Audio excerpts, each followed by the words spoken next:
positioning of limbs, fingers, even the tongue in a certain way to seal the prana into our body, a way of aligning our body to the cosmic geometry. Now, the next component is Bandhas. Bandhas are basically the internal awakening of Kundalini Shakti. Now, most of the time, energy tend to leak from our body. Applying bandhas with different Mula Bandha, Udyan Bandha and Jalanda Bandha, and all the three combined together is Mahamudra Bandha. Applying all kinds of bandhas makes sure that the energy doesn't leak from our body and the energy raises up.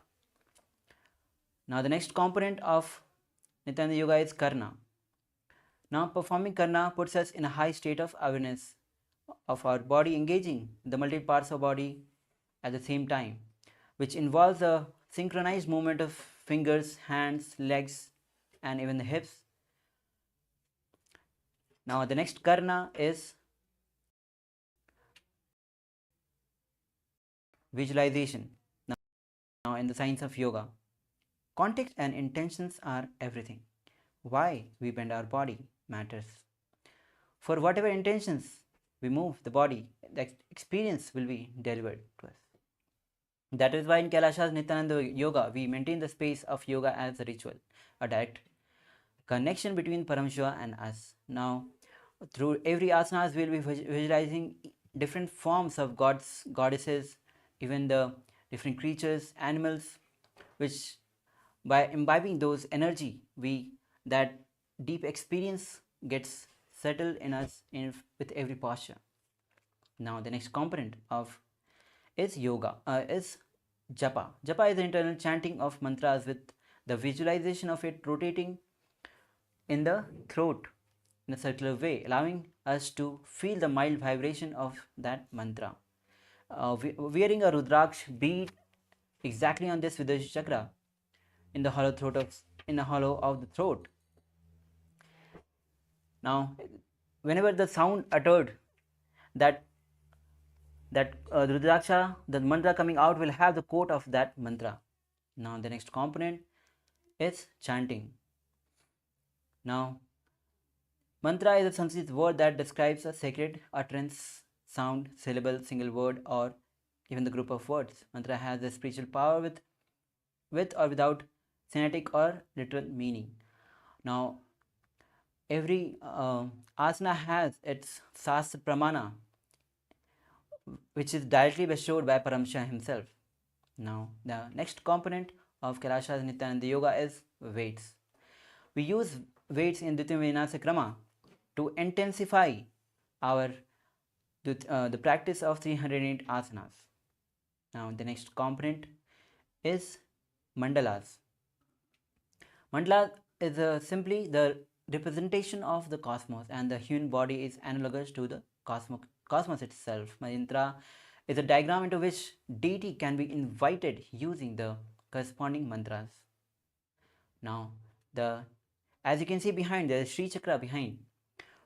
Focusing on this Sri Yantra, the cosmic geometry, the cosmic diagram gets imprinted into our brain. Now, the next component is Abharana. Now, the Rudraksha jewelry traditionally worn while performing this Vijnana Krama will be wearing Rudraksha mala as a jewelry. Rudraksha has the capacity to hold the energy. The energy while performing the Vinasa Krama is released. Rudraksha mala holds this energy and keeps it energized. As we wear this mala, the Rudraksha mala holds energy and keeps us energized the whole day. Now the next is Aushadha. Aushadhas are the sacred alchemy science from the ancient Siddha traditions. It combines the sacred herbs, prana and the cosmic life force. Now we'll be applying bhasma in 16 places as an Aushadha, kumkum on the third eye and turmeric on the temples. Now, as we have had a glimpse of the 12 components of Kailasa's Nityananda Yoga, now we'll be entering into the actual practice of 308 asana, starting with Sukhasana. Now the pranayama will be starting is Samana Kumaka pranayama, where you visualize heat or the flame rising up along the spine towards the navel center. The japa will be Soham, corresponding to few sequence of asanas. Then we'll be changing. Now as you sit comfortably in cross-legged position with your head, neck, spine in a straight line, bring the index and thumb in a Bindu mudra and place it on the respective knees. Now engage Mahamudra Bandha, Mula Bandha, Dhyana Bandha and Jalanda Bandha. Vijay Lord Shiva in a space as you the japa is Soham. तत्सुखासनमित्युक्तम् अशक्तस्तत्समाचरेत् आसनं विजितं येन जितं तेन जगत्त्रयम्. Slowly release all the bandhas. The next asana is Parvatasana. Now bring the legs into Padmasana.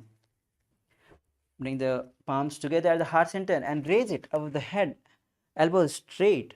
Engage all the three bandhas as you visualize Mount Kailas in your inner space. अथ वक्षे Mahadev पर्वतासनमङ्गलम्. Now relax. Slowly inhale and bring the soles of the feet together. We'll be performing Hali Pavasana. Now interlace the fingers at the back. Lean forward and place the forehead on the ground behind the heels.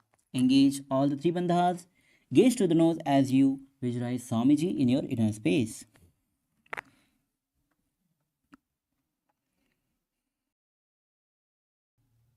पूर्वविधियाहु मे जानो उभे भगतली सम्पुटिटानो.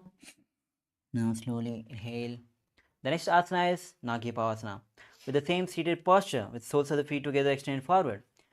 Cup both the palms on the ground and bring the forehead on the ground behind the heels as you engage all the three bandhas. Visualize Swamiji in your inner space.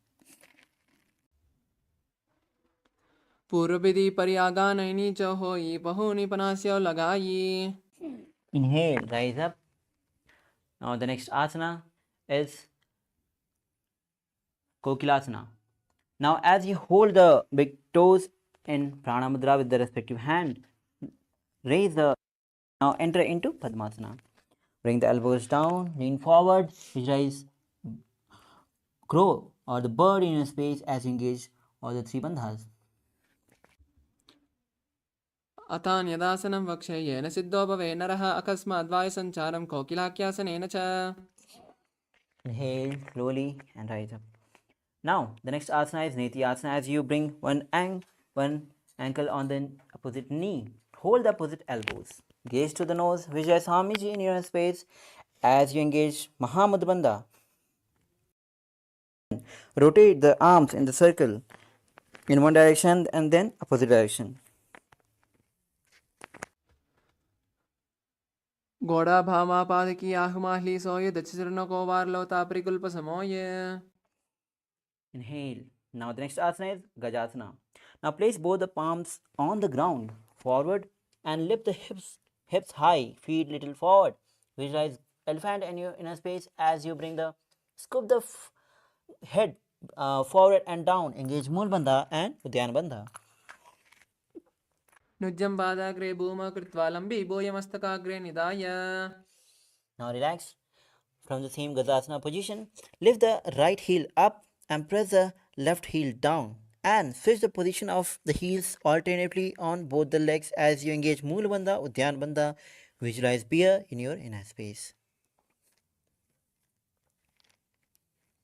एकैकं पादमाकुञ्च गजासनं कुर्यात् त्रिक्षासनं भवति. And slowly inhale and stand tall.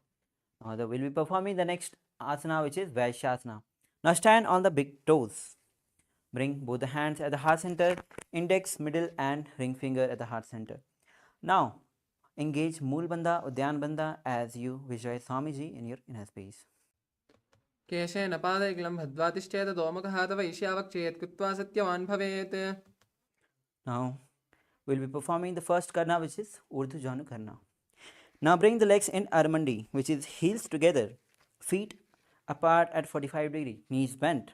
Now bring both the hands at the heart center, elbows parallel to the ground.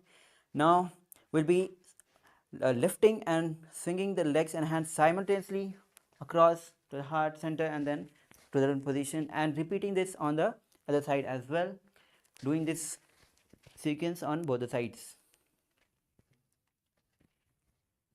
Now relax. Now the next asana is Balalingasana. As you stand on the left leg, bring the right knee to the chest, hands in Sarvasangri Mudra, holding the chest, knee. Now visualize you are catching baby as you engage Mahamudra Bandha. एकं जान ऊर्ष्यालिङ्ग्य स्थातव्यं बाललिङ्गनं भवति. Now drop the leg down. The next asana is Padpidanasana. Bring the right leg at the back of the buttocks, holding it with both the hands, head, neck, spine in a straight line. Engage Mahamudra Bandha as you visualize Swamiji in your inner space. स्थित्वा एकस्मिन् पादतले कराभ्यां यष्टियतनं पृष्ठे संस्थाप्य द्वेन पादपीडनम् आसनम्. Now release all the three bandhas. The next asana is Natarajasana. As you stand on the left feet, the right leg at the back, pull it back, holding it with the right hand. Left hand in Bindu Mudra at front, lean forward as you visualize Nataraja in your inner space. उत्तानपादं क्रौञ्चं च मरीचिं वीरभद्रकम्. Now relax. Now we'll be repeating Balalingasana on the other side. As you stand on the right foot, left knee at the chest, holding it with the fingers interlocked in outside in Sarvashankari Mudra. Engage all the three bandhas as you visualize baby, as you visualize yourself catching a baby. स्थित्वा एकस्मिन् पादतले कराभ्यां यष्टियतनं. We'll be repeating Padpidanasana on the other side as we bring the left feet at the back of the buttocks, holding it with both the hands, head, neck, spine in a straight line. Engage Mahamudra Bandha, visualize Swamiji in your inner space. स्थित्वा एकस्मिन् पादतले कराभ्यां यष्टियतनं. Now relax. The next asana is Natarajasana. As you stand on the right foot, bring the left feet, holding it with the left hand, kick and pull it, but right hand in Bindu Mudra. Visualize Lord Nataraja in your inner space. उत्तानपादं क्रौञ्चं च मरीचिं वीरभद्रकं नटराजं त्रिकोणं च सक्ताङ्गुष्ठप्रसारणे. Now inhale and rise up. The next Karana is Ardharichita Karana. As you stand in Aramandi, bring the right leg, foot on toe on the ground and heels up behind the left feet. Bring the left hand at the chest and now right hand at the nose and swing it like a pendulum. As swing a few times. Now change the position of the legs and hands and swing the left hand as a pendulum on the other side. Now relax. Now we move to a skeleton dance. Now as we visualize ourselves as pure bones and start shaking our body with eyes closed, shake the body and move across the whole yoga mat without following any particular pattern. Just shake your body. Now relax. The next Karana is Kati Chinna Karana. As you stand again in Aramandi, bring the hands at the back of your head, palms facing back. Now twist on the right side, palms opening, and then twist on the other side. Repeating this again and again. This is Kati Chinna Karana. Now relax. The next asana is Talasana. As you stand tall on the big toes, bring the hands above the head, elbows straight, palms facing each other. Visualize yourself as a palm tree as you engage Mahamudra Bandha. महामुद्राबद्धकोणो ताडासिनि विभेदकान्. Now relax. We are moving to the next asana, which is Uttanasana. With standing on both the feet, lean forward, place both the hands on the side of the feet, and bring head to the knees. Engage Mahamudra Bandha as you visualize Swamiji in your inner space. महामुद्राबद्धकोणो ताडासिनि विभेदकान्. Inhale. Now the next asana is Sarakshasana as you bring the body in the plank position.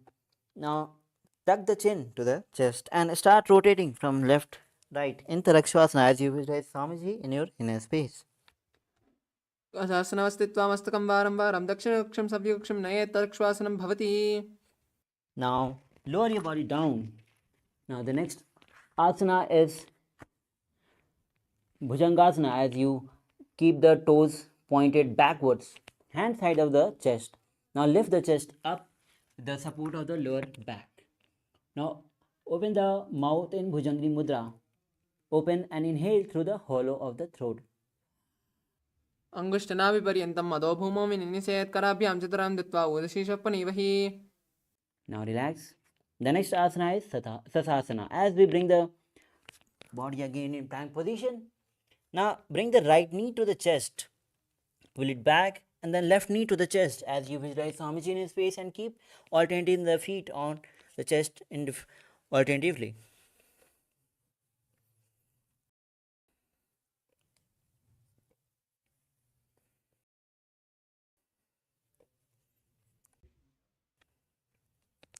गजासनसंस्थितौ जानुद्वयमाकुञ्च वारं वारं कर्तव्यं शशासनं भवति. Now the next asana is Prathasana.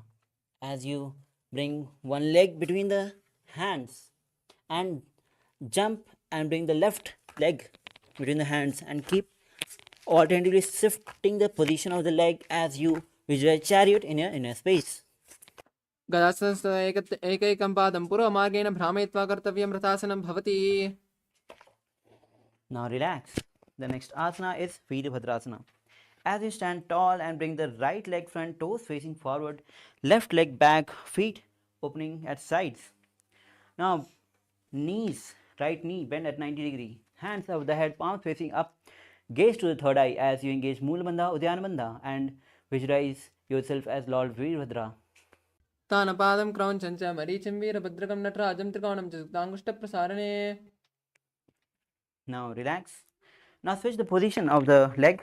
Bring left leg front, toes facing up, toes facing forward, knees at 90 degree. Bring both the palms at the above the head, palms facing each other, gaze to the third eye. Visualize yourself as Lord Veerbhadra as you engage Mool Bandha and Udyana Bandha. उत्तानपादं क्रौञ्चं च मरीचिं वीरभद्रकं नटराजं त्रिकोणं च सुप्ताङ्गुष्ठप्रसारणे. Inhale. Now stand tall. We'll be performing Vrikshasana and the Japa will be Shivoham. Now as you stand on the left foot, bring the right foot on the inner thigh of the left. Now bring hands in palm in front of the heart center in Namaskar Mudra, as raise it above the head. Visualize yourself as a tree and engage with Mool Bandha and Udyana Bandha. वामोर्मूलदेशे च याम्यं पादं निधायतु. Now inhale and relax. Bring the right foot on the left hip. Now hands in Namaskar Mudra at the heart center. Visualize yourself as Lord Garuda as you engage Mool Bandha, and the pranayama is Sahaja Pranayama. गरुडासनमावक्षे येन ध्यानं शिरम्भुवि सर्वदोषाद्विनिर्मुक्तो भवति ये महाबली. Now relax. The next asana is Vrikshasana on the other side. As you stand on the right foot, bring the left foot on the inner thigh of the right. Hands in Namaskar Mudra at heart center and raise it above the head. Visualize yourself as a tree as you engage Mool Bandha and Udyana Bandha. वामोर्मूलदेशे च याम्यं पादं निधायतु. The next asana is Garudasana, as you bring the left foot on the opposite hip. Now hands in Namaskar Mudra at the heart center. As you visualize Lord Garuda in space, engage Mool Bandha, and the pranayama is Sahaja Kumka Pranayama. गरुडासनमावक्षे येन ध्यानं शिरम्भुवि. Now drop the legs. And the next asana is Trikonasana. Now step the right foot forward, toes facing forward, left leg back, feet facing sidewise. Bring the hands back to the ground, lean forward and place the right fingers on the ground, left towards the sky. Gaze as you gaze towards the sky, visualize a triangle in your space, performing Trikonasana. उत्तानपादं क्रौञ्चं च मरीचिं वीरभद्रकं नटराजं त्रिकोणं च सुप्ताङ्गुष्ठप्रसारणे. Slowly inhale and bring the left feet forward, right feet back, hands back to the ground, lean forward, gaze towards the sky as you visualize triangle in your inner space, performing Trikonasana on the other side. उत्तानपादं क्रौञ्चं च मरीचिं वीरभद्रकं नटराजं त्रिकोणं च सुप्ताङ्गुष्ठप्रसारणे. Now inhale, rise up. The next asana is Nikuta Kakarna. Now as we stand again in Aramandi, now bring the hands at the heart center, elbows parallel to the ground with palms facing each other, left palm down and right palm up. Now lift the right heel and simultaneously change the position of legs and hands. Repeating this on both the sides. This is Nikuta Karna. Now relax. The next asana is Angushthasana. Now as you lower your body down, toes tuck and bring the perineum on the heels. Knees together, palms together.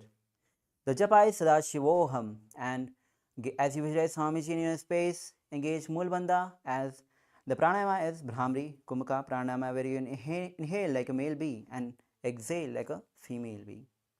अङ्गुष्ठन कबन्धासनमित्याहुः गोरक्षासनमेव च अङ्गुष्ठमष्टकं ये ब्रह्मप्रासादितं तथा. Now the next asana is Savasana. As you bring the right foot forward, toes facing up, hands in Varamudra, fingers on the ground, palm facing forward. Visualize Swamiji in your inner space as you keep continuing Brahmari Pranayama Kumaka. प्रसार्य एकं पादतलं संस्थाप्य त्वेकपादकम्. The next asana is Vidhunanasana. Now from the same legs, right leg extended forward, bring the right hand in Pranamudra and hold the big toe of the right leg. Lean forward, head to the knees. Hold the left ankle with the left hand. Vijay Swamiji in your inner space. उल्पस्थितौ पादमेकं प्रसार्य तत्पादाग्रं संस्थितेत् तत्करेण. Inhale. Now left, sit on the left heel, right heel and bring the left leg forward, toes facing up, hands in Varamudra. Visualize Swamiji in your space. प्रसार्य एकं पादतलं संस्थाप्य त्वेकपादकम्. The next asana is Vidhunanasana. Now hands, left hand in Prana Mudra. Hold the big toe of the left hand. Lean forward, head to the knees. Hold the right ankle with right hand as you engage Mulbandha, and the pranayama is Bhramari Kumka pranayama. गुल्पस्थितौ पादमेकं प्रसार्य तत्पादाग्रं संस्थितेत् तत्करेण. Now slowly inhale and rise up, bringing the toes with toes tucked. Sit on the heels, perineum on the heels. Now create little gap between the knees. Gaze on the ground through the gap between the knees and place the back of the palms on the knees. Engage Mulbandha, Jalandhar Bandha. Visualize Swamiji in your inner space.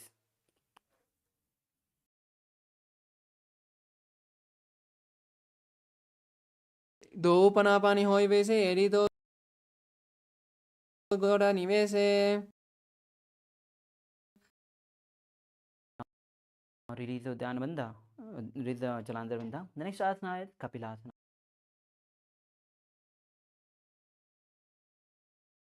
Now engage Mulbandha, Dhyana Bandha as you gaze to the nose and visualize Sage Kapila Muni in your inner space. उभयपकतले समट हरावे तिनकी माहिली कौर मिलावे. Now slowly release the Dhyana Bandha. The next asana is Vajra Gorakhasana. As you sit in the same posture, switch the gaze to the third eye and visualize Swamiji in your inner space. दो पगले संपुट करे कौरवारली भू परिधरे. Now the next asana is Suryasana. As you bring the soles of the feet together, knees off the ground and wide, bring both the hands in Padma Mudra, which is index finger and thumbs touching together, fingers apart. Now raise it above the head, gaze between the gap between the palms. Engage Mulbandha, Dhyan Bandha as you visualize Lord Surya in your inner space. एडी दो गुड़ातनी आने पनापानि बेटक पुनिटाने. Now relax. The next asana is Mandukasana. As you sit on feet flat and sit on the heels. Now gaze to the third eye, hands on the respective knees. Now visualize yourself as frog and roll the tongue up on the roof of the mouth. Visualize you are catching the nectar of immortality dripping from the Sahasrara chakra. with your proud tongue. पादतलौ पृष्ठदेशे अङ्गुष्ठद्वये च संस्पृशेत्. Now the next asana is Uttana Mandukasana. From the same seated posture, bring both the palms at the back, hold the shoulders, opposite shoulders, elbows supporting the head, gaze to the third eye, engage Mulbandha, Uddiyana Bandha, and visualize, perform Maha Manduki Mudra as you visualize the nectar of immortality dripping from Sahasrara Chakra with your frog tongue. मण्डुकासनमध्यस्थं कोर्पराभ्यां दंशितः. Now release the Uddiyana Bandha and Mulbandha. The next asana is Simhasana. Now cross the ankles at the back, hands on the respective knees, gaze to the nose, visualize line in space as you open the mouth wide and stick out the tongue and exhale forcibly. गुल्पस्थितौ पादमेकं प्रसार्य दक्षिणं संविगुल्पेन दक्षिणे तदेतनं हस्तौ जान्वौ संस्पर्श्य स्वाङ्गुलीश्च प्रसार्य च. Now slowly inhale and rise up. Now the next asana is Bhadrasana. Now bring the soles of the feet together at the back and sit on the heels. Knees wide apart, hands in pranayama mudra. Hold the big toes. Gaze to the nose as you engage Mool Bandha and Jalandhar Bandha. Visualize Swamiji in your inner space. गुल्पौ च वृषणस्यादौ युत्क्रमेण समाहितः. Now inhale. The next asana is Kakabasandi asana. Now squat on the feet. Knees wide, hands wrap it around the back and interlace the fingers. Gaze to the nose. Visualize crow in your space as you engage Mulbandha. The Japa is Savasana and the pranayama is Brahmari pranayama. प्रथमे वेश उगड़ाने धो हाथ पगम बीच आने. Next, the next asana is Kanipavasana. Place both the palms on the ground in front. Now bring the knees on the respective hand towards the armpit. Lift the hips and lift the feet off the ground as lean forward. Gaze visualize Swamiji in your inner space. आसन को गुणाची दिष्टा होई तो आची होई. Now the next asana is Kapali asana. Now as you again place the palms on the ground in front. Now bring the forehead on the ground with hips high. Now bring the knees on the arms and raise the feet off the ground and raise it above the head straight. Gaze to the nose as you perform Kapali asana. विपरीतम शीश धरती टेकी पगदो मुलवा ऊंचा गुगरे. Now slowly lower your body down. We'll be performing Parshamayurasana. As you place both the palms on the ground, twist on the right side. Now place both the elbows on the knee and hip as you lean forward and balance the body. Extend the feet outside. Gaze to the third eye. Visualize peacock in your inner space.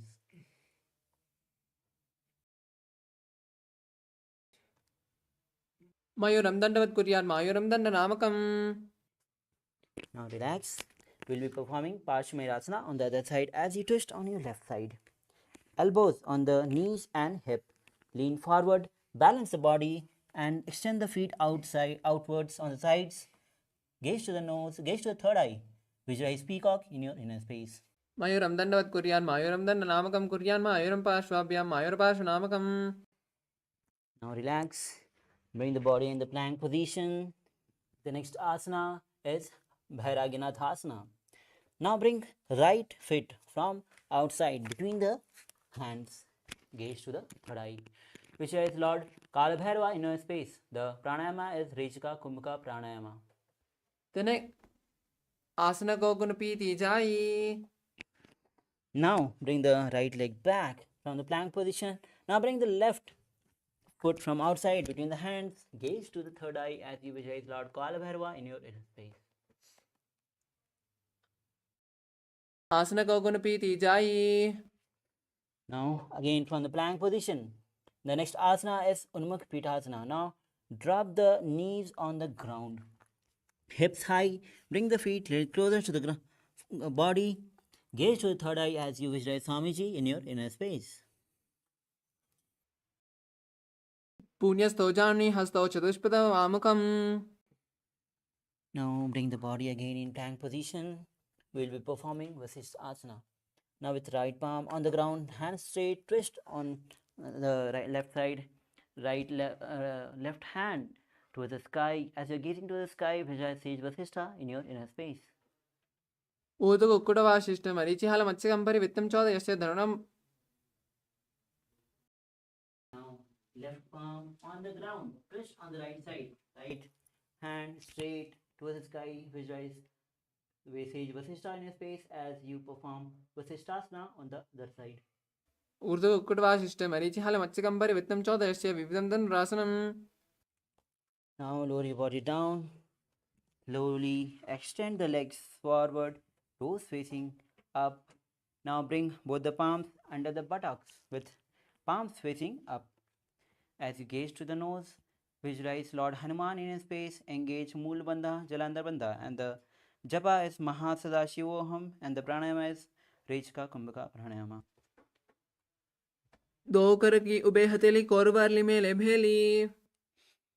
Now release Udyan Bandha, Jalandhar Bandha. The next asana is Paschimottanasana. As you sit again with the legs extended forward, toes facing up. Now bring the hands in Prana Mudra. Hold the big toes as you lean forward. Bring the head to the knees. Engage Mahamudra Bandha. Visualize Swamiji in your space. जानो परिल्लाटं तु पश्चिमं तानुमुच्यते येन केन प्रकारेण सुखं धार्यं च जायते. Slowly inhale, rise up. The next asana is Ugrasana. Now create a little gap between the feet. Now interlace the fingers at the back. Now as you lean forward, bring the head to the chest, bring the head to the knees. Engage all the three bandhas. Visualize Goddess Kali in your inner space. स्वपानिप्यां धृतं दत्वा जानुपरि शिरोन्यसेत्. Inhale. Slowly rise up. The next asana is Marichi Asana. Now, as you sit with both legs extended forward, bring the right knee to the chest, heel to the perineum. As you lean forward, bring the head to the knees, wrap the hands around the back, interlace the fingers, visualize Sage Marichi in your inner space as you engage Mula Bandha. तानपादं क्रौञ्चं च मरीचिं वीरभद्रकं नटराजं त्रिकोणं च सुप्ताङ्गुष्ठप्रसारणे. Slowly inhale, rise up. The next asana is Mahamudrasana. Now drop the raised knee to the ground on the side. As you lean forward, hold the left foot with both the hands. Head to the knees, engage Mahamudra Bandha. Gaze to the nose as you visualize Swamiji in your inner space. महामुद्रां प्रवक्ष्यास्मि तन्त्रेऽस्मिन् मम वल्लभे. Slowly inhale and rise up. The next asana is repeating Marichi Asana. Now with extended, both legs extended forward. Now bring the right knee to the chest, heel to the perineum. Wrap the hands around as you lean forward. Bring the head to the knees. Visualize Sage Marichi in your inner space. तानपादं क्रौञ्चं च मरीचिं वीरभद्रकं नटराजं त्रिकोणं च सुप्ताङ्गुष्ठप्रसारणे. Inhale, rise up. The next asana is Mahamudrasana. Drop the left knee to the ground. As you lean forward, hold the right foot with both the hands. Engage Mahamudra Bandha as you gaze to the nose. Visualize Swamiji in your inner space. महामुद्रां प्रवक्ष्यास्मि तन्त्रेऽस्मिन् मम वल्लभे. Slowly inhale, rise up. The next asana is Bhadrasana 2. As you bring the soles of the feet together, heels close to the perineum. Hands interlaced, place it on the foot. Now gaze to the third eye as you visualize Swamiji in your inner space. गुल्पौ त्रिवृषणस्याधः शिवन्यापार्श्वे औक्षिपेत्. Now the next asana is Gvalipavasana. With the soles of the feet together, extend right forward. Now heels, toes together, heels apart, hands on the respective knees. Gaze to the nose as you engage Mula Bandha and Jalandhar Bandha. Visualize Swamiji in your inner space. पूर्वचर्पटचौकह्यो हि वाहि विद्यो की जी सोई. Inhale, release the Jalandhar Bandha. The next asana is Choni Asana. As you bring the soles of the feet together, heels close to the perineum. Now as you hold the soles of the feet with the respective hands, lean forward, visualize Yoni Mandala in your space. Gaze to the nose as you bring forehead on the ground. दो पगतली संपट करे को AD made के ढिंग दरे. Now slowly inhale and rise up. Now next asana is Midaki Pavasana as you extend the soles of the feet together, extended forward, toes apart, heels together. Now with both the hands on sides, now lean forward and bring the forehead on the ground behind the heels. Gaze to the nose. Visualize Swamiji in your inner space. पूर्व विधि परी पगतली संपट soul AD मिलीरा से. Slowly inhale, rise up, soles of the feet together. We will be performing Siddha Samadhi Asana. Now, soles of the feet together, heels close to the perineum, heels apart, hand underneath the legs. Now, as you lean forward, gaze to the nose. As you bring the forehead on the ground, try to touch the throat to the feet. दो पगतली संपट करे soul में आगा में धरे. Slowly inhale, rise up. The next asana is Chinnaki Pavasana.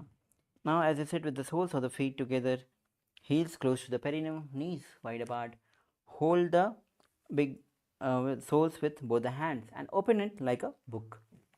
Now, place both the elbows on the respective knees. As you gaze to the nose, visualize Swamiji in your inner space.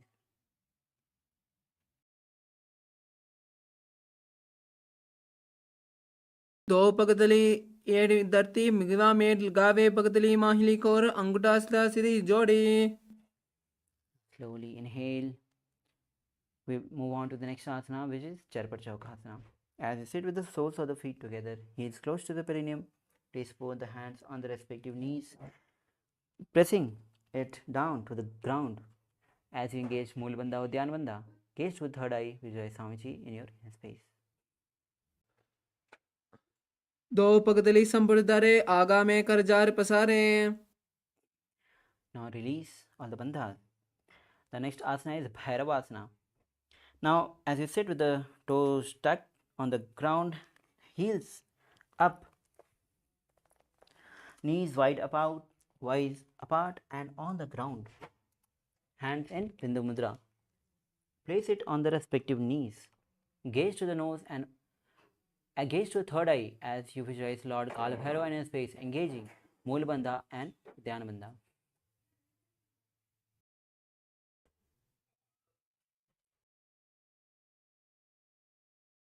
कुल्पो संपीड्य चान्योन्यं क्रमेण समाहितः. Now release the foot and release the Dhyana Bandha. The next asana is Samanasana. Now, as we bring the left feet, heels close to the perineum, bring the right leg to the chest, right foot to the chest, holding it with both the hands. Gaze to the third eye as you visualize Swamiji in your inner space. समानासनमावक्षे सिद्धमन्त्रादि साधनात्. The next asana is Apanasana. Now raise the left leg on the top of the shoulder. Now bring the left feet extended forward and up. Gaze to the third eye as you visualize Swamiji in your inner space. केवलं पादमेकं च स्कन्धेचारोऽपि यत्यतः. Now relax. We'll be repeating Samanasana on the other side as you bring the right heel close to the perineum and left feet to the chest. Gaze to the third eye, visualize Swamiji in a space. समानासनमावक्षे सिद्धमन्त्रादि साधनात्. The next asana is Apanasana. As you bring the left foot on the top of the shoulder, raise the right leg forward and straight. Gaze to the third eye, visualize Swamiji in a space. केवलं पादमेकं च स्कन्धेचारोऽपि यत्यतः. Now drop the legs. The next asana is Gomukhasana. As you place the left feet on the ground, heels close to the perineum, the right leg on the top, hands interlaced on the top knee. Gaze to the nose, visualize cow in your space. The japa is Om Nityanandoham and engage Mulbandha as you perform Sitakari pranayama. सभ्ये दक्षिणकुल्पन्तो पृष्ठपार्श्वे नियोजयेत्. Relax. The next asana is Anishasana. As you be seated in the same position as Gomukhasana, hands in Bindu Mudra, hold the hands in Prana Mudra, holding the big toe in of the opposite legs. Gaze to the nose, engage Mool Bandha or Dhyan Bandha and perform Sitakari Pranayama. Visualize Rishka Anushya in your inner space. दक्षिण गोड़ निकोटाने वामोता के ऊपर आने. Relax. The next asana is Anushasana 2. Seated in the same position as Anushasana.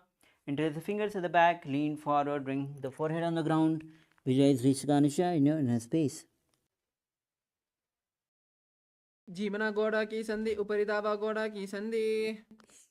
Inhale, rise up.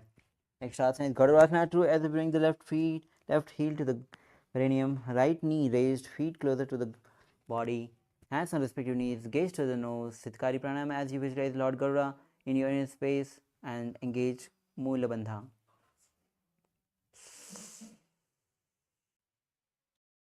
Dova Pagva Modi, Edi Mahilam Gulpa Muladwarini Chaide. Relax. The next asana is Naradasana.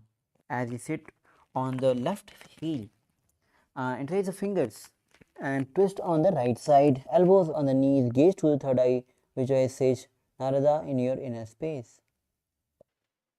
Prishtijavam Pagadli Keri Bhuparita Hilaga Veperi. And twist your body. The next asana is Matsya Pitakasana. As you bring the left foot on the right thigh, right knee raised, feet closer to the body, hands right toe holding it in prana mudra and chin with the left hand, gaze to the nose as visualize Matsya, the fifth incarnation of Vishnu in your inner space. Keep performing Sitkari Pranayama. Vamena Vamang Gushtanto Grihitvam Matsya Pitakam. Now relax. Now we'll be repeating Gomukhasana on the other side as you bring the right leg on the ground, heel touching the perineum. Place the left on the top, hands interlaced on the top knee. Gaze to the nose as you visualize cow in your space and perform Sitkari Pranayama. Shavya Dakshinagulpanto Pashapasve Niyojayete. The next asana is Anishasana with the same seated posture. Hands in Pranamudra. Hold the big toe of the opposite leg. Perform Sitkari Pranayama, then engage Mool Bandha or Dhyan Bandha. Gaze to the nose, visualize Rishikanisha in your space. दक्षिण गोड़ निकोटाने वामोता के ऊपर आने. Now relax. The next asana is Anishasana 2.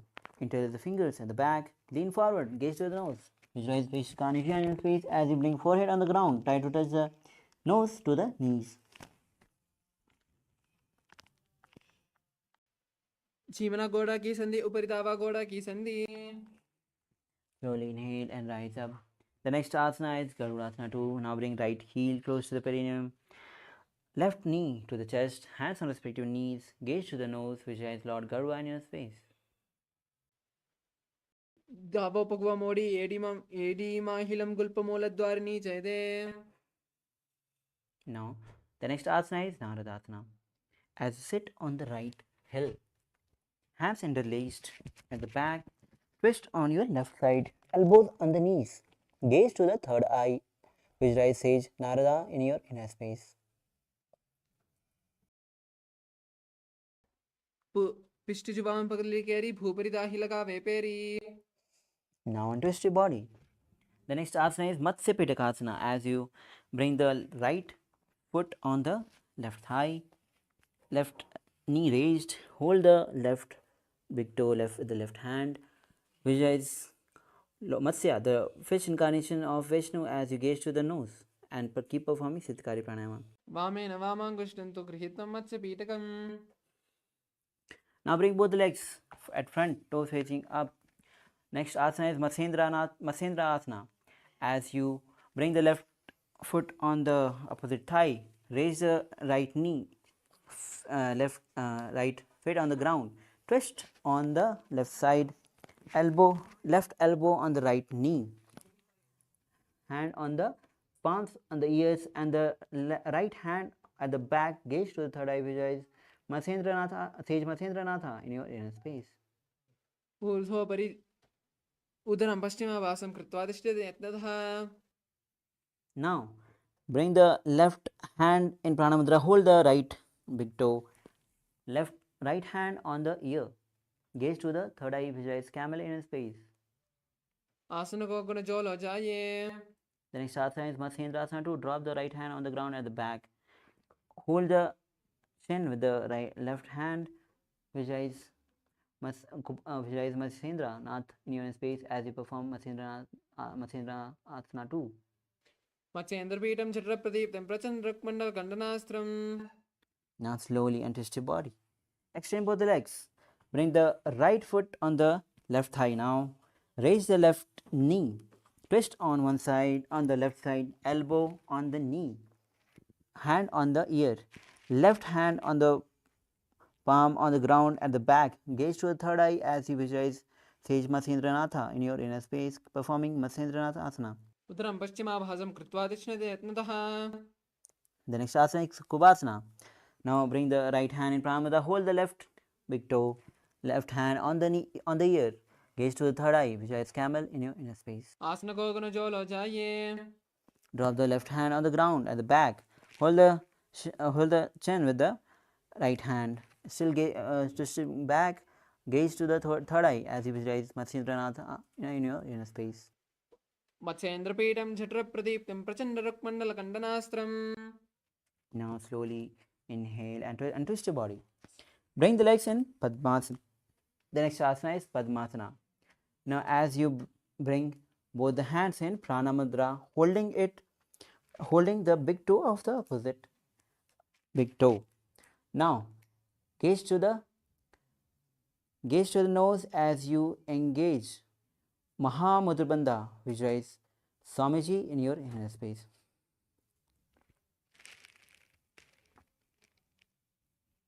आसनं द्विविधं प्रोक्तं पद्मं वज्रासनं तथा. Release the next asana is Padmasana 2. Now still sitting on the Padmasana, place both the hands on the respective knees, palm facing down. Now as you engage Mulabandha, gaze to the nose, perform Sitari Pranayama.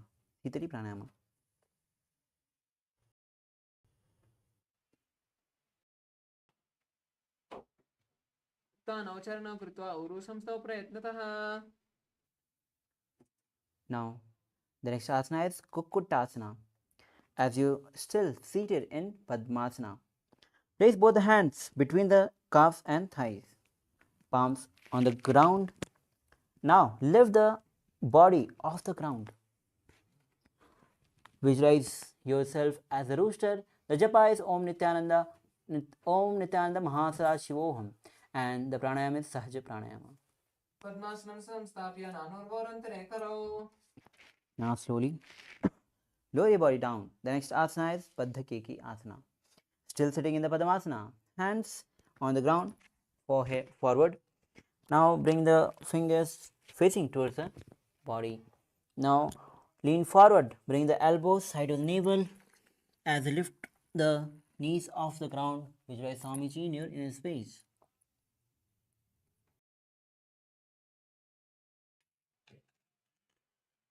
धरामवष्टभ्य करद्वयेन तत्पूर्परिस्तानिव ताविपाश्वः. Relax. The next asana is Mayurasana. As you bring the hands on the ground, palms facing towards the body. Lean forward and bring the elbows side of the navels. Legs extended back and lift the feet off the ground. Visualize peacock in your inner space.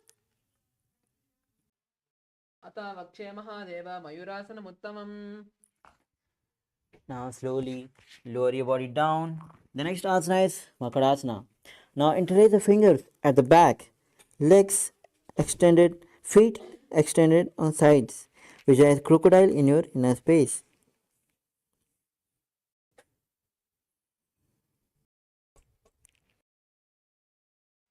अध्यासिसे ते पदयुग्मं वक्ष्णो भूमिम् अवष्टभ्य च प्रसार्य पादौ.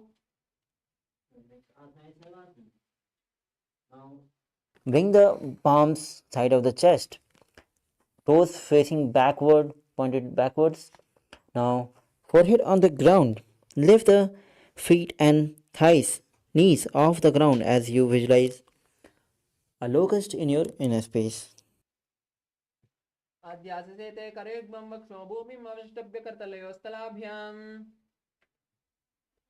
Relax. The next asana is Ustrasana. Now hold the feet with the respective hand. Bring it towards the ground, side of the hip, Visualize camel in a space as you engage Mula Bandha. अध्याससेदे पदेग्मं मस्तं पृष्ठे निदाप्य दितं कराभ्याम्.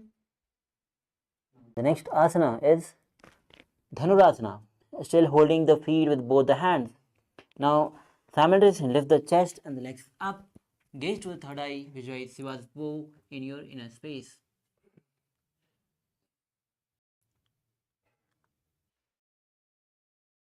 प्रसार्य पादौ भुवि दण्डरूपौ करौ च पृष्ठे धृतपादयुग्मम्. Bring the body in the Bhagasana posture. Now, with the hands on the respective knees, gaze to the third eye.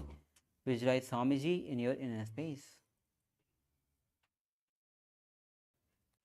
उल्टा मोड़ी पावदो देशे बहरो जगति करे एक वैसे. Now, the next asana is Gohyasana. As you lean forward and bring the elbows, hands shoulder width apart. Interlace the fingers. Head on the ground, supported by hands. Now hips high. Lift the feet. Bring the feet closer. And now lift the feet off the ground as you bring the knees to the chest. Try to touch the chin to the knees to the chin as you gaze to the nose, performing Gohyasana. दो हाथ की गहुनी जोई पुनिह कराले जाने दो. Same posture. Now raise the legs up straight. Gaze to the nose, visualize Swamiji in your space, performing Sirsasana. विपरीतं मण्डलं च दिदेव विदितं हिनः. Now slowly lower your body down. Now sit with the legs extended forward. Now we'll be performing Fodhyasana with the new pranayama, which is Bhastrika pranayama. Bhastrika pranayama is basically the forceful exhalation as a rapid exhalation movement where you exhale the air forcibly. Now hold the calves of both the legs and bring the legs up straight and try to touch the head to the knees. Visualize Swamiji in your inner space as you perform Bhastrika pranayama. दो हाथ पगा बहराने गोड़ा तरे कांक सीताने. Now the next asana is Parighasana. As you bring the legs straight up at 45-degree, hands holding the opposite shoulders, gaze to the third eye, visualize me in your space as you keep performing Bhastrika pranayama. उत्तानो शयनं कृत्वा पादौ मिलित्वा प्रसार्य. Now the next asana is Naukasana, with legs extended at 45-degree forward, hands pat to the ground, visualize both in your space as you gaze to the third eye, keep performing Bhastrika pranayama. उत्तान शयनं कूर्पराभ्यां भूमिमवष्टभ्य. Now relax. The next asana is Rudraksha. Now as you sit with the soles of the feet together, hands underneath, interlace the fingers and hold the feet. Bring it close to the chest. Now rest the chin at the fingers. Gaze to the nose, visualize Lord Rudra in your space as you keep performing Bhastrika Kumka pranayama. पगदली संपुट करे हाथस्य पगा ऊंचा पगा का. Now relax. The next asana is Unmukh Pithasana 2. As you bring the soles of the feet on the ground, knees raised, lower the body down on the ground, hands back of the heels. Now raise the hip high, engage Mool Bandha, Jalandhar Bandha, gaze to the nose, visualize Swamiji in your inner space. ऊर्ध्वे च जानुनी कृत्वा शवित्वोध्वमुखं तथा उत्ताप्य हस्तौ तिष्ठेतु पीठ उन्मुखनामके. Now inhale and slowly lower the whole body down on the ground flat. Hands and legs apart. Relax the whole body as you inhale slowly and mentally force air across the body as you perform Savasana. अथ शवासनम् उत्थानं शववद्भूमौ शयनं तु शवासनं शवासनं श्रान्तिहरं चित्तविश्रान्तिकारणम्.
Yes. Now, slow come down to your physical body. Now, start to wiggle your fingers, your legs, feet, your ankle, chest, along the knees to the chest, holding it with both raised fingers, rock to sides. Now roll to one side and be seated in the comfortable seated position. Now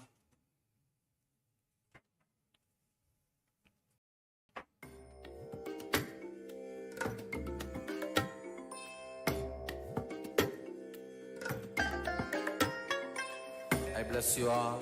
Let you all open all your three eyes and manifest the powers of Mahasudashiva. Om Nityananda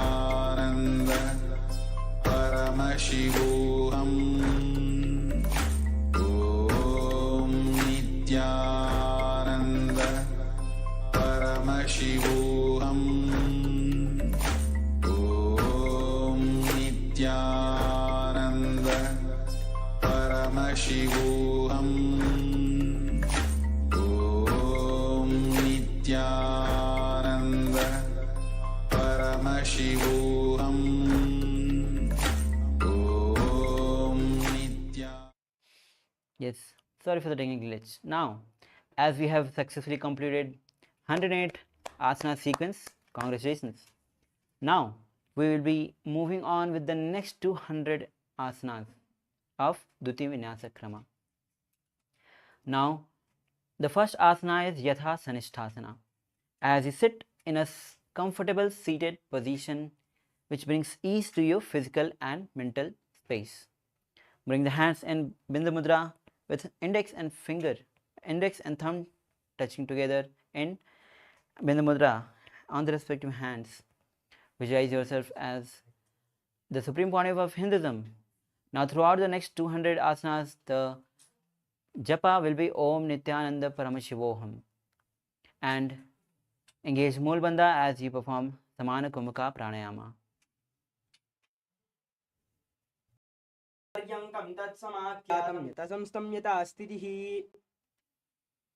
Now slowly inhale. The next asana is Samasana. Now as you still seated in the Yatha Sanishthasana, which is comfortable position which brings ease to your inner space, hands in Bindu Mudra. Now inhale slowly and deeply, then hold and again inhale, taking a prolonged inhalation, then exhale fully. Visualize Swamiji in inner space as you engage Mulbandha. इदानीं गर्भिणीनां योगाभ्यासो यथा लगगो सुखप्रसवलाभाय प्रोच्यते प्राक्तने पतिः. The next asana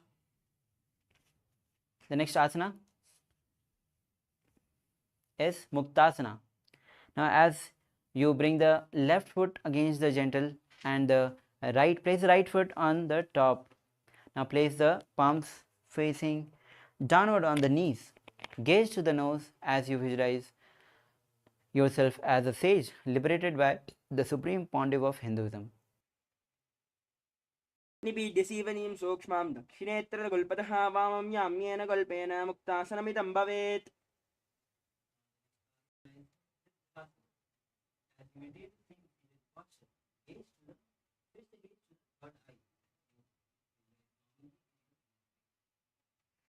स्थानुह्मितेन्द्रियचलदृशान् पश्यन् भ्रोरन्तरं चैतन्मोक्षकवाटभेदजनकं सिद्धासनं प्रोच्यते.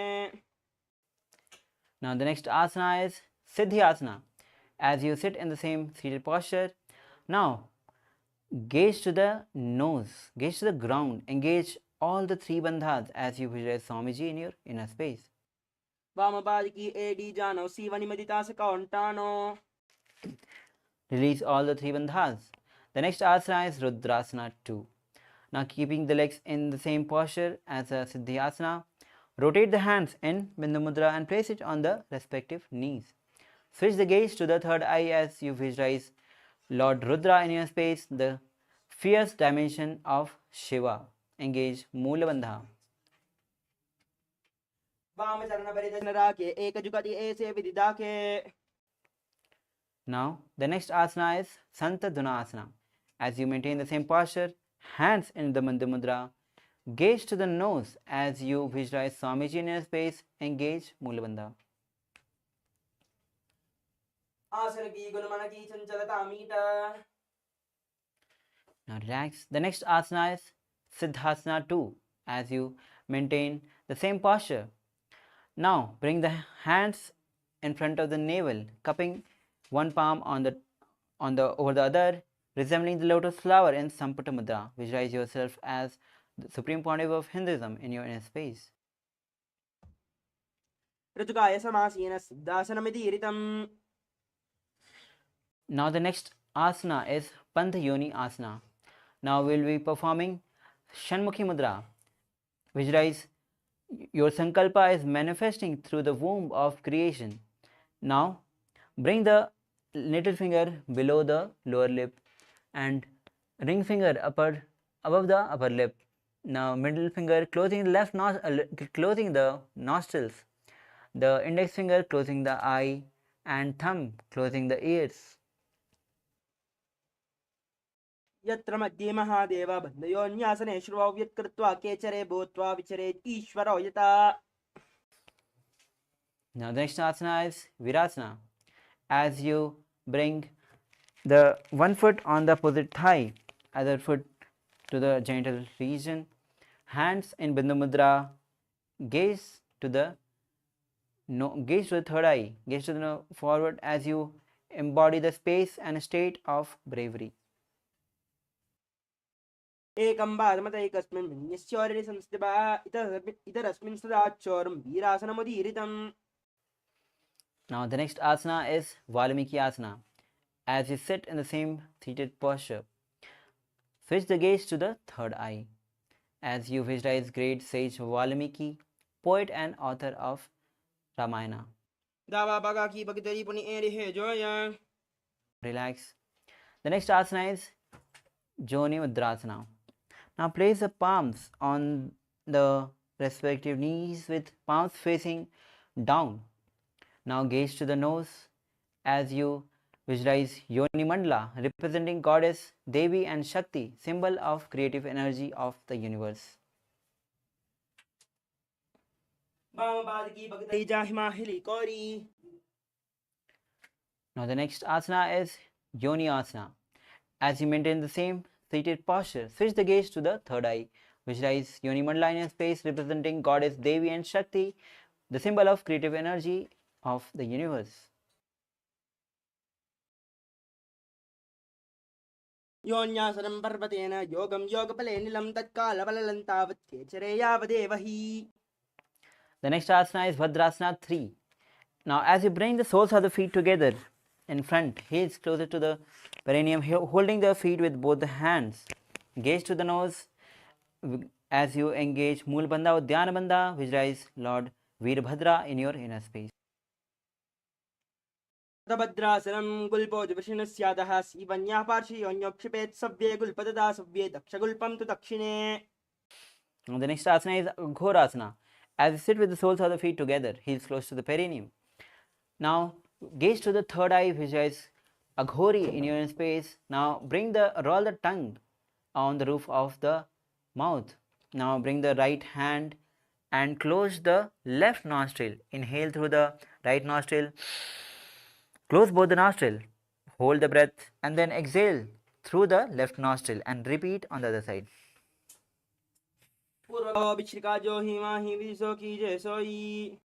Now relax. The next asana is Kaneri Pavasana. As you sit with the soles of the feet together, heels apart. Now bring the elbows on the heels.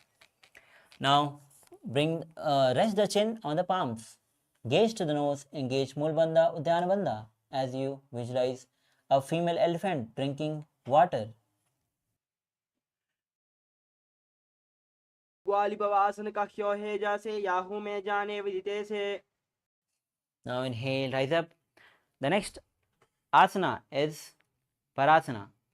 Now as you sit with the knees raised, hands underneath between the calves and thighs, interlace the fingers, feet of the mat, gaze to the nose as you visualize Swami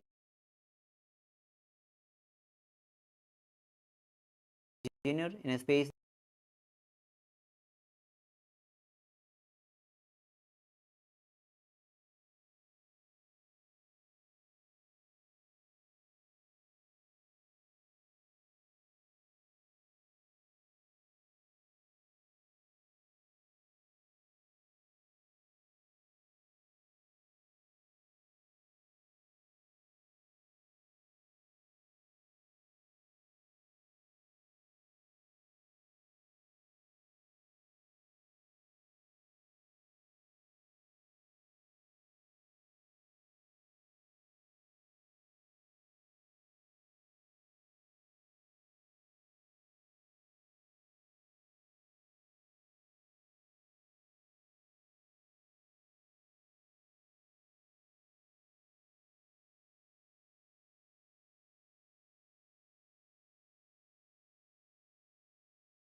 Kumbhaka is Rijka Kumbhaka Pranayama.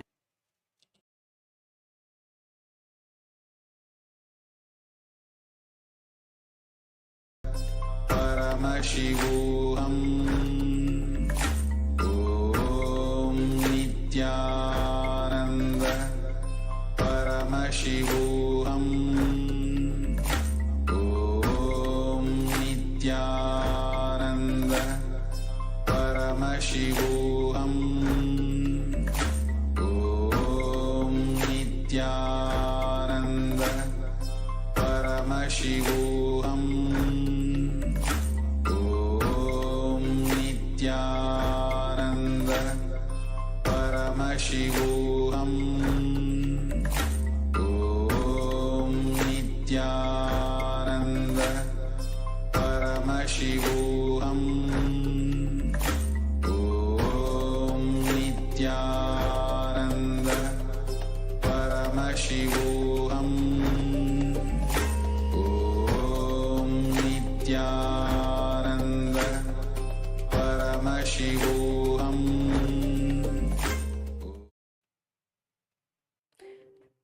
Yes, sorry for the technical glitch. Now we'll be performing our next asana, which is Uttarasana. Now sit with the soles of the feet together. Now place the hands underneath the legs, hold the feet and bring it closer to the chest. Rest the chin on the feet. Now gaze to the nose as you visualize yourself body free from any defects. द्वौ पगदले सम्बुरडाने उभयहस्तकरि ऊर्ध्वहिटाने. Now from the same posture, the next asana is Vasishtasana. Now raise the legs on the forehead as you visualize yourself excelling in everything. द्वौ पगदले जोड़ी सम्बुर करे हाथ द्वौ पगा विच आने. Now slowly relax. The next asana is Bhujasana. As you sit with the soles of the feet together, knees wide apart, hands raise the legs on the respective shoulders. Now hand interlace at the back of the neck. Visualize cobra in your inner space as you engage Mulbandha and gaze to the nose. शीर्षासनं तु विज्ञेयं काक्षासनमतः परं ग्रीवासनं च परमं भुजासनं ह्योचयेत्. Asana is Kalyanasana. As you interlace the fingers at the back, maintain the same seated position, raise legs up, gaze to the nose, visualize yourself as beautiful and auspicious goddess. द्वौ हाथ पगां विच आने तिनको गोडानी छेटाने. Now lower your legs down. The next asana is Sankatasana. Now bring the left leg on the ground, heels close to the perineum. Now sit on the left heel. Bring the right leg on the top. Place the palms on the opposite knees. Visualize yourself as a swan as you perform Ujjayi pranayama, making sound of ocean. वामपादं चितेर्मूल्यं संयस्य धरणीतले पादण्डेन याम्येन वेष्टयेत् वामपादकं जानुयुग्मं करयुग्मम् एतत् सङ्कटमासनम्. Dhenukasana. Now slide the left heel outside and place both the hands on the top knee. Gaze to the nose as you engage Mulabandha and Udyanabandha, visualize Swamiji in your inner space. अनुशागिनगरवञ्चितं वृषीहीलं डगल्यं knee. Now bring the right foot on the left thigh, left foot on the right knee. Now as you twist towards your left, now bring the left hand holding the right thigh and right hand on the left knee. As you gaze to the third eye, visualize Matsyendranath in your inner space. वामजङ्गपरदचिर्लाने वामहस्तपिष्टीदिश आने बहरौ जलजनबाधहेजो ईताकीनलिजोपकरे सोयी. Machandrasana 2. As you place both the legs in the last asana, Machandrasana, hold the big toe of the opposite leg in pranamudra. Now as you lean forward, bring the forehead on the ground and bring the chest to the heels.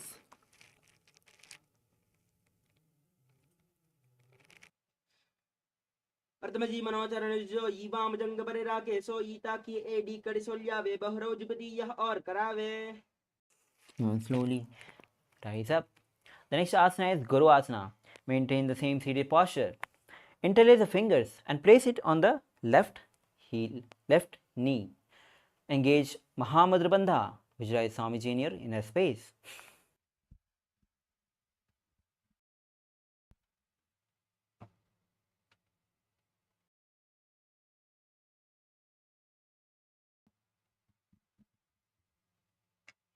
ओर्मूले इतरपादस्य कनिष्ठिकाप्रदेशे गुल्पं संस्थाप्य तदेव जानु इतरपादपार्श्विनानि संस्थाप्य तिष्ठेत् हस्तौ सम्मीलयेत् गुरु आसनं भवति. Now relax. Release all the bandhas. The next asana is Sankatasana on the other side. Now as you bring the right heel to the perineum, bring the left leg on top as you sit on the right heel. Hands on the palms on the opposite knees. Visualize yourself as a swan as you perform Ujjayi pranayama. वामपादं तेर्मूलं संयस्य धरणीतले पाददण्डेन याम्येन वेष्टयेत् वामपादकं जानुयुग्मं करयुग्मम् एतत् सङ्कटमासनम्. Inhale. The next asana is Dhenukasana as you extend the right heel outside. Hands on the respective knees. Visualize yourself as cow. Now as you engage Mulbandha and Udyanabandha.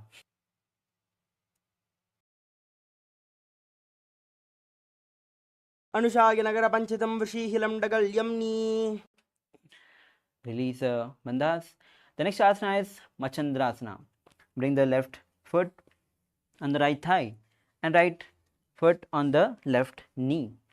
Twist on your right side as you bring the right palm and hold the left thigh.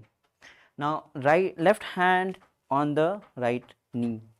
Twist backward, gaze to the third eye, visualize Matsyendranath in your inner space.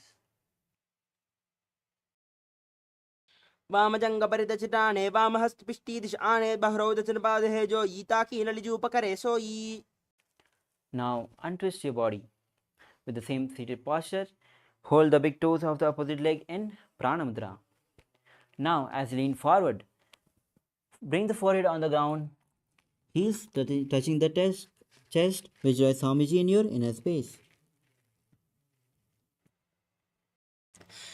प्रथमजी मनोचरणजुजो ई वामजङ्गपरे राके सो ईताकी AD कड़िसोल्यावे बहरौ जुगति यह और करावे. Inhale, rise up. The next asana is Guru Asana. With the same seated posture, interlace the fingers and place it on the right knee. Engage Mahamudra Bandha. Visualize Swamiji in your inner space. ऊर्मूले इतरपादस्य कनिष्ठिकाप्रदेशे गुल्पं संस्थाप्य तदेव जानु इतरपादपार्श्वनानि संस्थाप्य तिष्ठेतस्थौ सम्मीलयेत् गुरु आसनं भवति.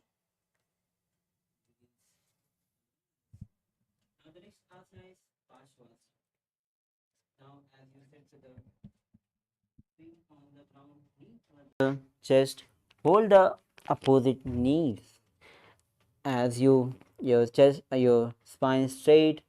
Now gaze to the third eye and perform Kechari Mudra. Roll the tongue up at the roof of the mouth and visualize Swamiji in your inner space, performing Ujjayi Pranayama. पादतले भूमौ निधाय जानुनि उरसि निधाय विपरीतहस्ताभ्याम् ऊर्सहितजङ्गे निबध्ये तिष्ठेत् प्रशासनं भवति. Now the next asana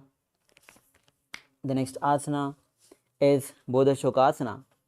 As with the same seated posture, rest the chin on the knees, gaze to the nose, roll the tongue up, roof of the mouth, Kechari Mudra, visualize your being in a adobe of bliss.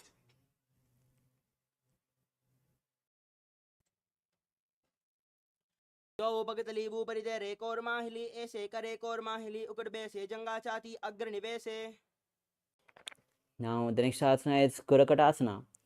With the legs and hands in the same position, now bring the arms under the thighs and calves. Hold the opposite elbows, bring the feet a little closer. Now roll the tongue up at the roof of the mouth. Gaze to the nose as you visualize Swamiji in your space and keep performing Ujjayi Pranayama. दो हाथ बगवाहर लियावे गोड़ा नीचे ले तहरावे रामहा सामहा ऐसे करे आपस में को हनी पकड़े. Now the next asana is Sumati Asana. Now as you bring the right foot on the on the other side, toes facing uphill on the ground. Now gaze to the nose as you visualize great sage, great Maharishi Sumati in your inner space. मूलद्वार धरती परिटाने दावा पगबर दचबद आने दाई पाकती कोले आवे हाथ एक Amtar तहरावे. Now the next asana is Dandasana. As you sit with the legs extended forward, toes facing up, interlace the fingers and raise it above the head, elbows straight. Engage Mahamudra Bandha, gaze to the nose, roll the tongue up in Kechari Mudra, visualize Swamiji in your inner space. इदानीं गर्भिणीनां योगाभ्यासो यथा लगोस्क प्रसवलाभाय प्रोच्यते प्राक्तने पति. Now release all the three bandhas. The next asana is Arambhasana. As you sit with the legs extended forward, now hands in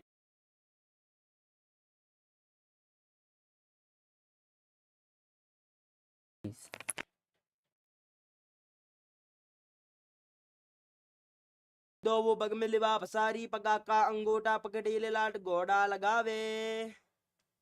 slowly inhale and rise up. The next asana is Vidokasana. Now as you sit with the legs extended, knees little slightly up, hands heels shoulder width apart. Now hands underneath, holding with the both the feet, gaze to the third eye as you visualize Swamiji in your inner space. प्रथम बेसे दो पाऊ पसारी कचका ऊर्ध्व कोरड़ो दारे. Now slowly inhale, rise up. The next asana is Jalandhara Pavasana. As you bring the soles of the feet together. Now as you lean forward, place the hands underneath, palms facing up. Now bring nose, mouth and forehead on the feet. Gaze to the nose, visualize Swamiji in your inner space. दो AD महिला के दीजे हाथ पसारी. Inhale, rise up. The next asana is Urdhva Paschimottanasana. Now as you sit with both the legs extended forward, now bring the left foot at the back of the neck. Now lean forward, hold the right foot with both the hands, visualize Swamiji in your inner space. पश्चिमतानवत् संसिद्धिं कृत्वा एकं पादं ग्रीवायां धृत्वा तिष्ठेत् ऊर्ध्वपश्चिमतानं भवति. Slowly inhale, rise up. The next asana is Anantasana. Now with one left leg behind the neck, lean backwards. Now hold the left foot with the right hand, gaze to the nose, visualize yourself as an infinite or endless or an internal one. उत्तानशयनी एकैकं पायी ग्रीवायां विन्यस्य इतरहुस्तेन पावाग्रं गृहीत्वा. Now the next asana is Ankushtasana. Now from the same position as Anantasana, lean on one side on the elbows. Now gaze to the nose as you visualize Swamiji in your inner space. उत्तानशयिता एकैकं पादं ग्रीवायां कुर्वन् इतरहस्तं कर्णमूले स्थापयेत् तस्यैव हस्तस्य कोर्परो भूमौ निधाय इतरहस्तपादौ सरलिक्षतिष्ठेत् अङ्कुशासनं भवति. Now slowly release the leg from the neck. The next asana is Dharasana. As you lie down again on the back, bring the knee to the chest. Hold the opposite knees and roll from left to right, performing visualize Swamiji in your inner space. उत्तानशयनं जानुने हृदयवस्थं भजङ्गसुस्थौ ऋणीकरद्वये बद्ध्वा सव्यापसव्यं लोडयेत् दशासनं भवति. Yes, now rise up again. Sit with the legs extended forward. We will be repeating Urdhva Paschimottanasana on the other side as you bring the right leg foot at the back of the neck. Now as you lean forward, bring the head to the knees. Hold the left foot with both the hands, visualize Swamiji in your inner space. पश्चिमतानवत् संस्थितिं कृत्वा एकं पादं ग्रीवायां धृत्वा तिष्ठेत् ऊर्ध्वपश्चिमतानं भवति. Inhale, rise up. The next asana is Anantasana. As you sit with the right leg at the back, lean backwards and hold the right leg foot with the left hand. Visualize, gaze to the nose as you visualize yourself as infinite or endless and eternal one. उत्तानशयनी एकैकं पायी ग्रीवायां विन्यस्य इतरहुस्तेन पावाग्रं गृहीत्वा. From Anantasana. The next asana is Ankushasana as you rest on the elbows of the left hand, holding the right foot. Gaze to the nose, visualize Swamiji in your inner space. उत्तानशयिता एकैकं पादं ग्रीवायां कुर्वन् इतरहस्तं कर्णमूले स्थापयेत् तस्यैव हस्तस्य कुर्परो भूमौ निधाय इतरहस्तपादौ सरलिक्षतिष्ठेत् अङ्कुशासनं भवति. Now release the leg behind the head. Now the next asana is Yoga Nidrasana. As you lie down on the back, now bring the left foot at the back of the neck and now right foot at the back of the neck. Now hands interlaced at the back of the buttocks. Gaze to the nose as you visualize Swamiji in your inner space. पादाभ्यां वेष्टयेत् कण्ठं हस्ताभ्यां पृष्ठबन्धनं तन्मध्ये शयनं कुर्यात् योगनिद्रासुखप्रदा. Is Atmaramasana. Now bring both the legs as you are still lying down on the back. Bring both the legs on the shoulders. Hand interlace at the behind the neck. Visualize yourself as Lord Vishnu in your blessing within. आत्मा राम आसन प्रथम सुदोत्सवे.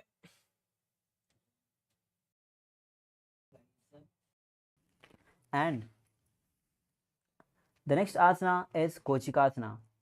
Now again lie down on the back, chest, soles of the feet facing up, hands on the sides extended straight, elbows straight. Gaze to the third eye as you visualize Swamiji in your inner space. दो हाथ सीधा सा करे तिन से ube spa करे. Now the next asana is Jalandhar Pravritti Asana 1, 2 and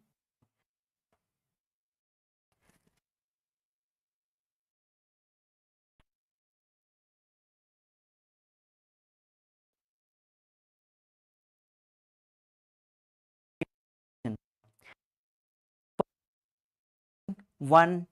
Left knee on the sides bent and right leg extended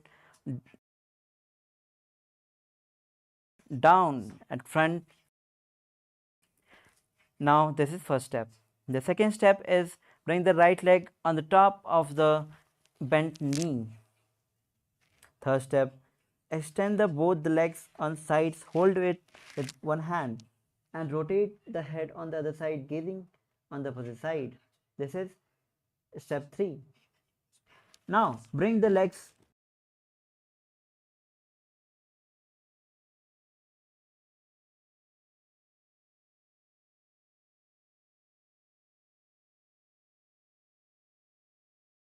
Second step, bring the extended leg on the top of the bent knee. Third step, hold the big toe, extend the legs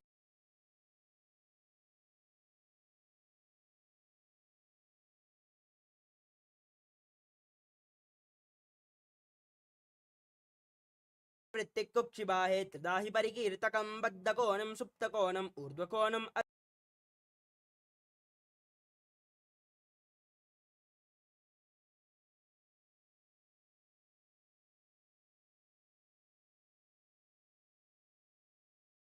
Now, as you lie down on the back,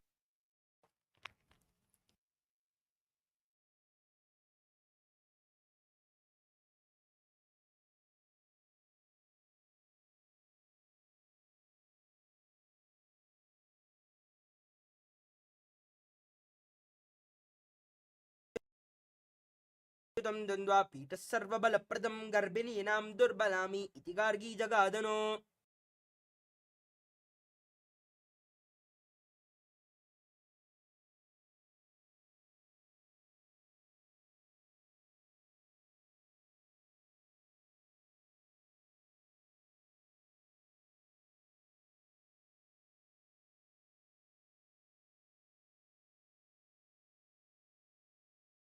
The next asana is Paryankasana.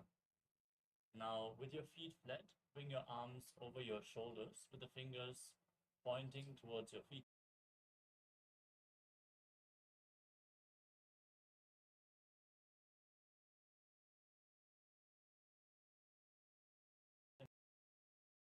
Sahajra Kumbhaka and perform the Mula Bandha by engaging the perineal floor. उत्तानशयनं हस्ततलाभ्यां भूमिम् अवष्टभ्य वातलाभ्यां भूमिं धृत्वा नाभिप्रदेशम् ऊर्ध्वं कुर्यात् पर्यङ्कासनं भवति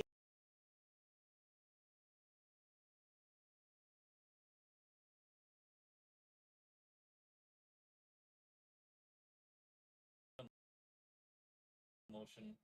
Visualize yourself as a dog faithfully rolling around its back. शवचरीरं संस्थाप्य जानुनी सम्मील्य नाभो आन्ये हस्ताभ्यां कन्दरं बद्ध्वा भ्रामये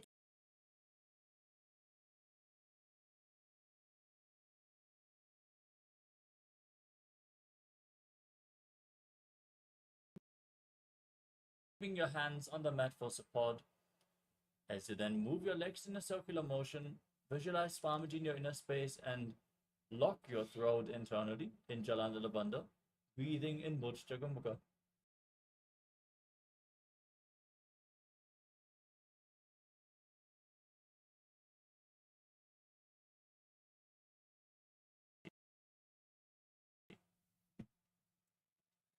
करणी विपरीताख्या सर्वादिव्याधिनाशिनी नित्यम् अभ्यासयुक्तस्य जाडराग्न्यैव वर्धने We move on to Langalasana.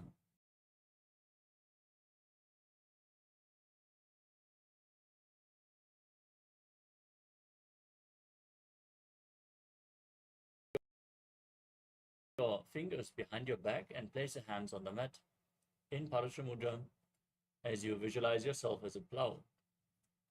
ग्रीवाकण्ठेन भूमिं विस्तम्भ पादाग्रद्वयम् ऊर्ध्वमुन्नयेत् नरकासनं भवति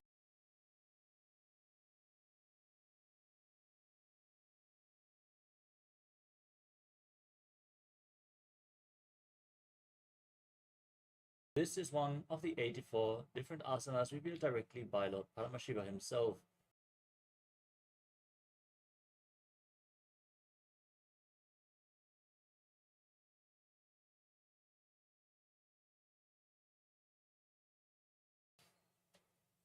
Next up is Supta Konasana. Now, with your feet flat, bring your arms over your shoulders with the fingers pointing towards your feet. Keeping your hands on the mat for support. As you then move your legs in a circular motion, visualize Swamiji in your inner space and lock your throat internally in Jalandhara Bandha, breathing in Mudra Kumbhaka. As you lay with your feet above the head, bring your hips above the shoulder level and open your legs.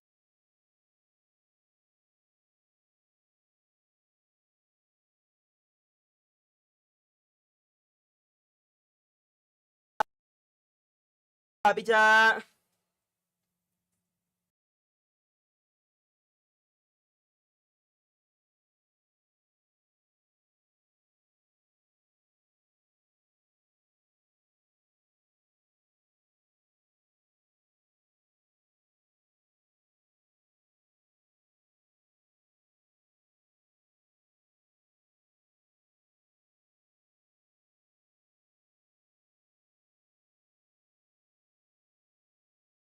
The next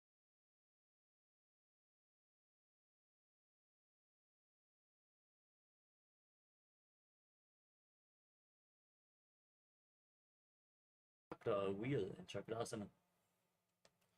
ईशवादनस्तद्दो पादौ गुर्यान्मस्तकदः परौ व्युत्क्रमेण ततः शीघ्रम् एतत्सर्वस्य साधनम् We move on to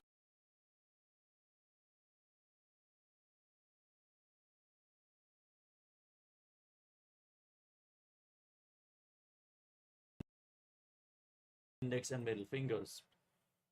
Visualize Swamiji in your inner space as you then open your legs wide to the side. Breathe in Ujjayi Pranayama, make an ocean-like sound with your mouth and perform the Mula Bandha.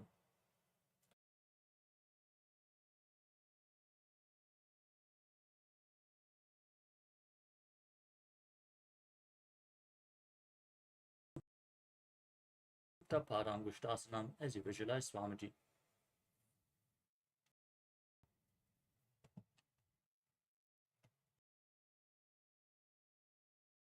उत्तानपादं क्रौञ्चं च मरीचं वीरभद्रकं नटराजं त्रिकोणं च सुप्ताङ्गुष्ठप्रसारणे From Supta Paramgushtasana, cross your legs into Padmasana. Lower your entire body down to the mat. Keep your arms above the head and hold on to opposite elbows. Gaze to the tip of your nose and visualize Matsya, the fish avatar of Lord Vishnu in Matsyasana. मुक्तपद्मासनं कृत्वा उत्तानशयनाच्चरे कूर्पराभ्यां शिरो वेत्स्या मत्स्यासनं दुरोगः From Matsyasana, place the backside of the right hand onto the left palm above your head. Maintain your legs in Padmasana. Visualize Lord Rama in your inner space as you gaze to the tip of your nose in Parasharamasana. प्रथमकरे पद्मासन आशे सुदोषु वे भूपरिपाचे Next up is Sarvangasana. Keep your legs in Padmasana and then raise your knees and hips up off the ground, supporting your lower back with your hands, elbows on the mat. Gaze to the tip of your nose. Visualize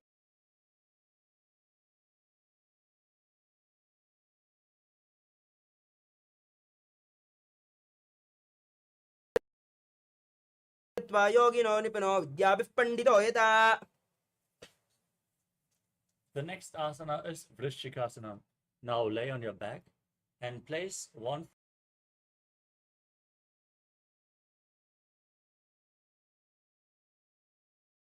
foot on the opposite thigh. Hold the opposite knee against your chest as you raise your arms above your head and hook the fingers forward, gazing to your third eye and visualizing yourself as a scorpion. प्रथमशयन सुदोषी शकेशकी समधी सुदाके Now place the other foot on the opposite thigh. Repeat Vrishchikasana on the other side. प्रथमशयन सुदोषी शकेशकी समधी सुदाके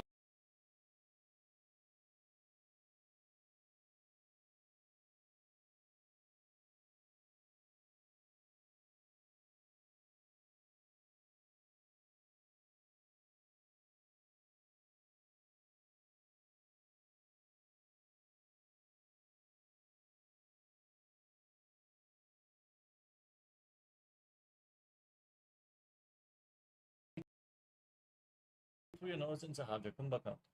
उत्तानशयनं कृत्वा अनुलिम्बिः स्कन्दरां बद्ध्वा कूर्परो मिलित्वा नितम्बेन भूमिं स्पृष्ट्वा एकं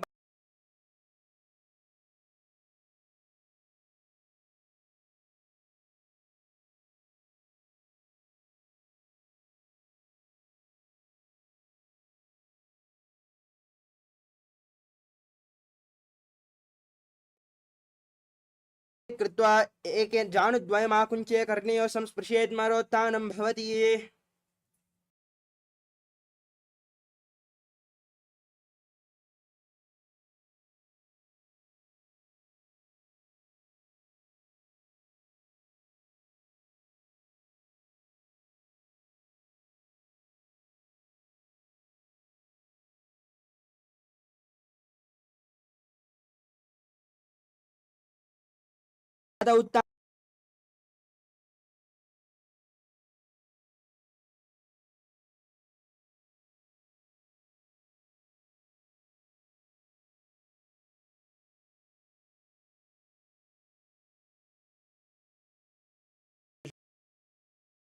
Visualize Swamiji in your inner space, finally, and in a prone position on your stomach. उत्तानशयनं पादौ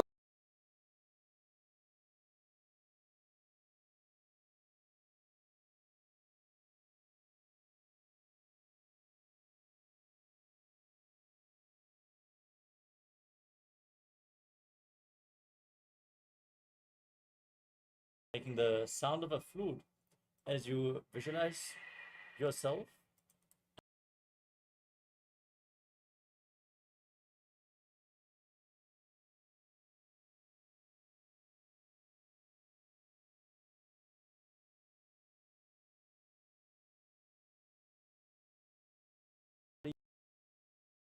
into a plank position as you alternate jumping your feet in between the hands back and forth as you visualize yourself from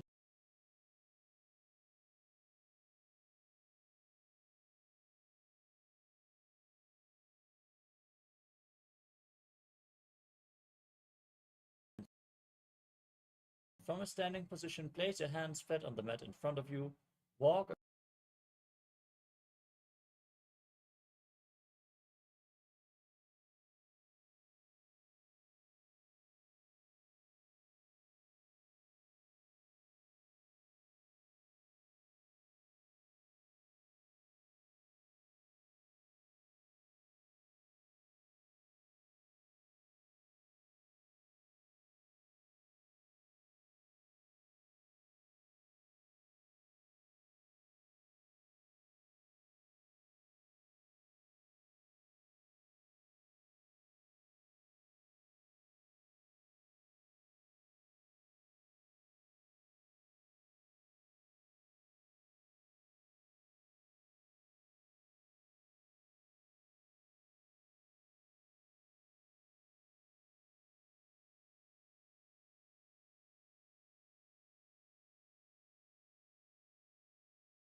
around on hands and feet as you visualize yourself as a wise 60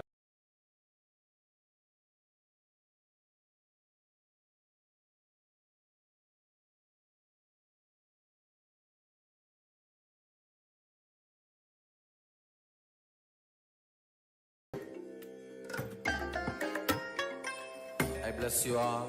Let you all open all your three eyes and manifest the powers of Mahasadashiva. Om Nityananda Paramashivoham. Om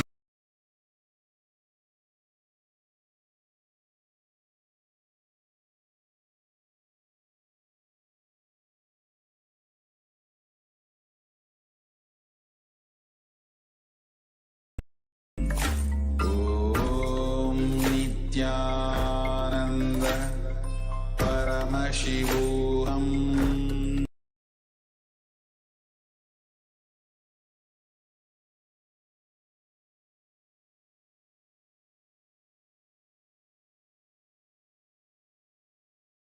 Ananda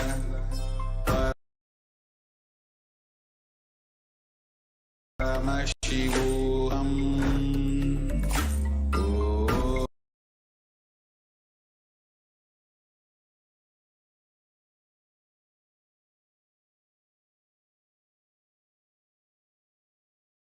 Om Nityananda Paramashivoham. Om Sorry for the technical glitch.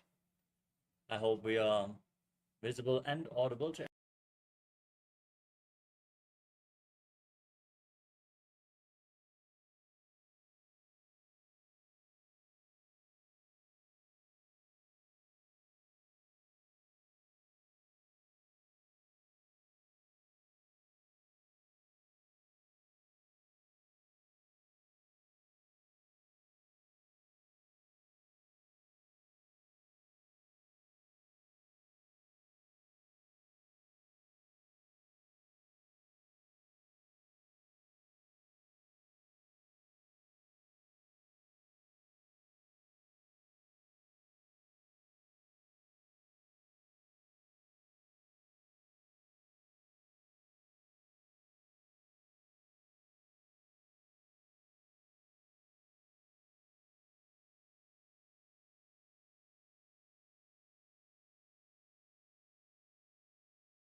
Paramashivoham.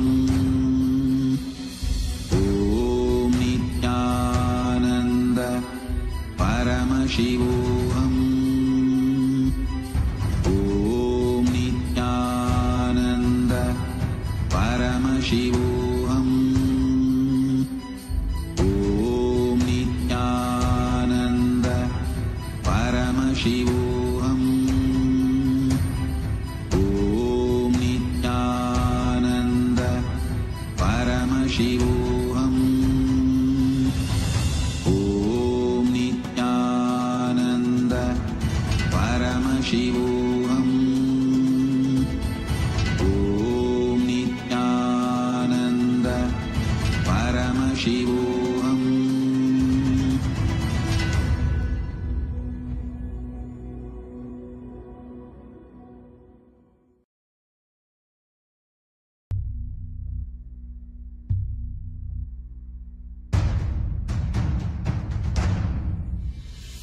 Sit as Paramashiva. Inhale and exhale deeply with 25 heads and 75 eyes and 50 hands. Visualize, meditate, connect with him. He is a living, alive being. Drop your form into his form and dissolve. Remember, you are a Sarupya Mukta, means your form is dissolved into his form. All my disciples, now I am initiating Salokya Mukti, Samipya Mukti, Sarupya Mukti, Sayujya Mukti. Om Nityananda Paramashivoham. Om Nityananda Paramashivoham. Om Nityananda Paramashivoham. Om Nityananda Paramashivoham. Om Nityananda Paramashivoham. Om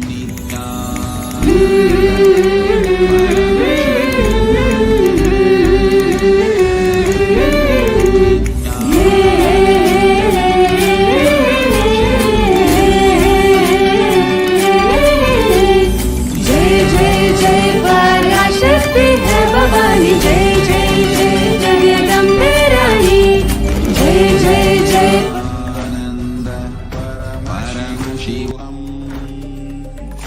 Om Nityananda Paramashivoham. Om Nityananda Paramashivoham. Om Nityananda Paramashivoham. Om Nityananda. Sorry for the technical glitch. We are now going to continue with the Uttanuttanam. As you hold weights, if you want to intensify this asana, sit down all the way to the ground and stand back up again and again, gazing to the nose and visualizing Swamiji in your inner space. नुजासर्दमासनं कृत्वा पातलाभ्यां भूमिम् उत्तिष्ठेत् कड़ुगासनं भवति. Next up is Musalasana. Now stand with your arms raised above your head and jump repeatedly as you visualize yourself as a mace. सरलं स्थित्वा ऊर्ध्वं बाहु नयेत्, वारं वारम् उड्डानं कृत्वा नयेत् मुसलानं भवति. Next up is Utshirshakasana. Now hold one foot and pull it against your chest with both hands. Sit down and stand back up, repeating this movement on both sides again and again as you gaze to your nose and visualize Swamiji.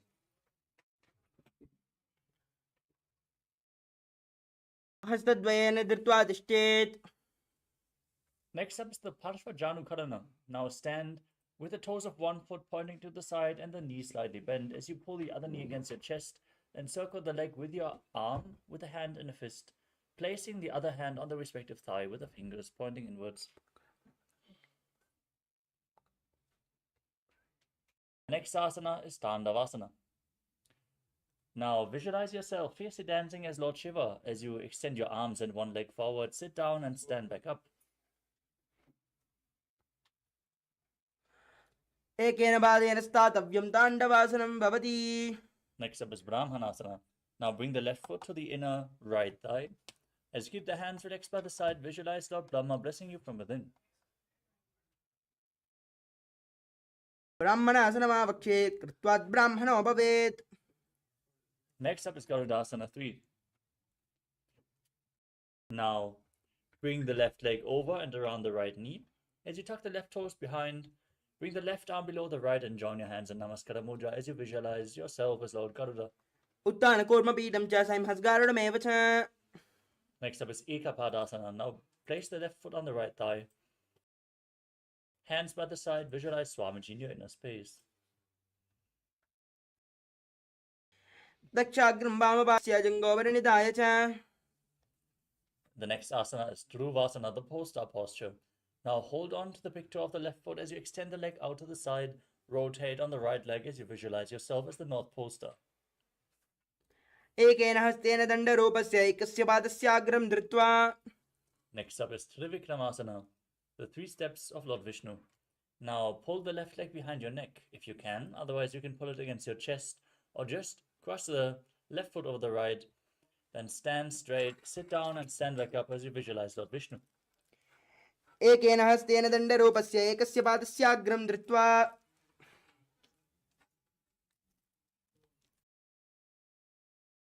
Now repeat Parashvadanukarana on the other side. Pull the right knee towards your chest. Left hand on the left thigh.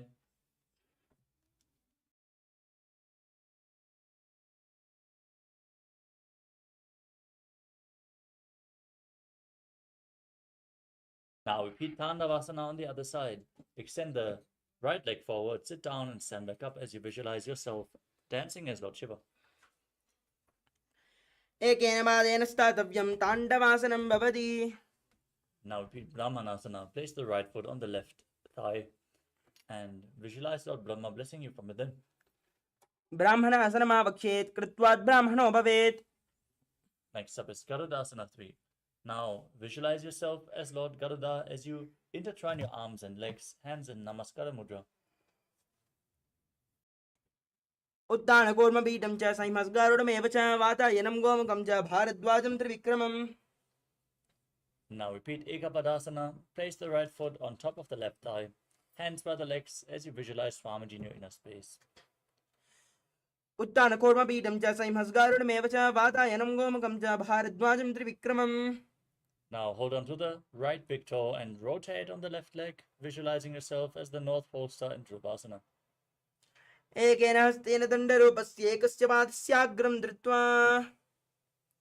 Now bring the right leg behind your neck, sit down and stand back up as you visualize Lord Vishnu in Trivikramasana. एकेन पादेन स्थातव्यं ताण्डवासनं भवति. Next up is Samanakakarana. Stand straight on the mat in a relaxed posture. Hands by the side of your body, slightly extended away, with the fingers pointing one by one.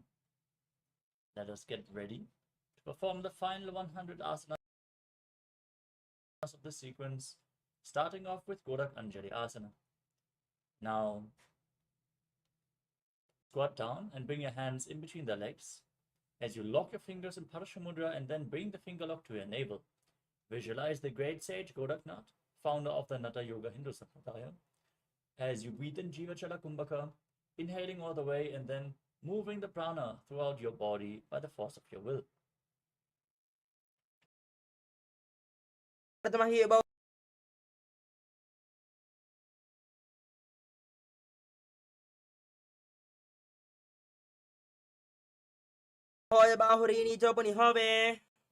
Next up is Kanchi Asana. From a squatting position, interlock your fingers behind the buttocks as you visualize Swamiji in your inner space. ओर्मध्यादस्थो निवेश्य नितम्बं धृत्वा पादलाभ्यां भूमिं धृत्वा उत्तिष्ठेत् कञ्चासनं भवति. Next up is Bhairo Asana. Now sit on the mat with the feet flat, heels close to the perineum, Then interlock your fingers behind in Padasha Mudra, gaze to your navel and visualize Bhagavan Kala Bhairava, the Lord of Time. दो बगा की तान लगी माहिली cover मिलावे. The next asana is Varahasana. In a squatting position, bring your hands behind your head with the fingers pointing down, joined in Anjali Mudra. As you gaze to the tip of the nose, visualize yourself as Varaha, the boar avatar of Lord Vishnu. दली की माहिली cover मिलावे पना बन हुकड़ बेसे. Next up is Prapitasana. Now hold onto your big toes in Prana Mudra and raise your hips at the same level as your knees as you visualize Swamiji in your inner space. अत उत्तान आसनानि बार्षित्वे सम्मील्य स्थित्वानि तम्बं जान प्रदेश आनीये तिष्ठेत् प्रयासनं भवति. Next up is Pakasana. Now place your hands flat on the mat in front of you and place your knees onto your arms as you lean forward, find balance, and lift your legs off the ground, visualizing yourself as a crow. हस्तद्वयं बद्ध्वा तन्मध्ये चरणद्वयम् उदानैव सम्मील्य जङ्घोरी संस्थाप्य तिष्ठेत् पकासनं भवति. Next up is Sushtanga Kapali Asana. With your hands on the mat, the elbows on the arms, place your head on the mat and lift your legs off the ground, crossing them into Padmasana. Gaze to your nose and visualize Swamiji in your inner space. आसन गौगण कपाल आचो होई. We move on to Guptasana. Now sit in a kneeling posture. The top of your feet flat on the mat, heels outside your hips, with the toes touching behind. Gaze to your nose and visualize you're sitting in the secret seat with Paramashiva and Guru. जानर्वोरन्तरे पादौ कृत्वा पादौ च गोपयेत् पादौ परिच संस्थाप्य गूढं गुप्तासनं विदुः. The next asana is Vrikshasana too. As you place your hands on the mat and lift your legs up into a handstand. You can lean against the wall for support if needed, or ask a partner to assist you in the performance of this asana. This asana should be performed by everyone to purify the 7 chakras, as you visualize yourself as a tree with deep roots growing into the ground. सप्तचक्रक्षालनाय वृक्षासनं विशेषकान्. Next up is Shiva Asana. Maintain the handstand posture. Contract the perineal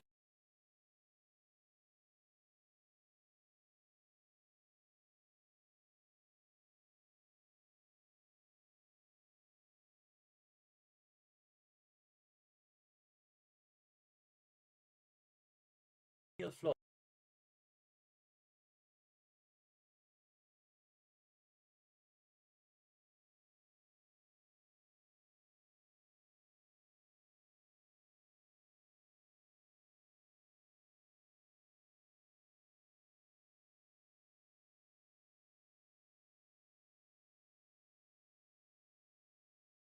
Maintain the handstand posture. Contract the perineal floor. Push the kundalini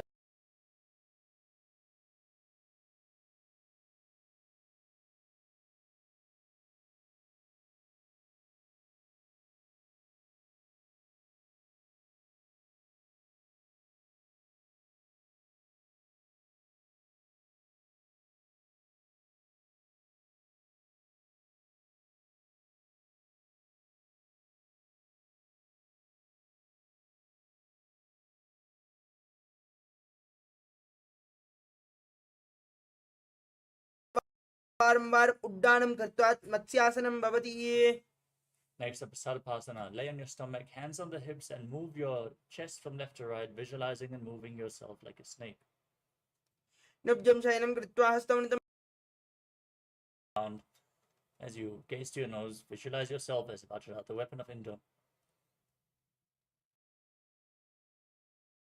इदानीं गर्भिणीनां योगाभ्यासो यथा लगो. Next up is Meshasana. Now place your hands on the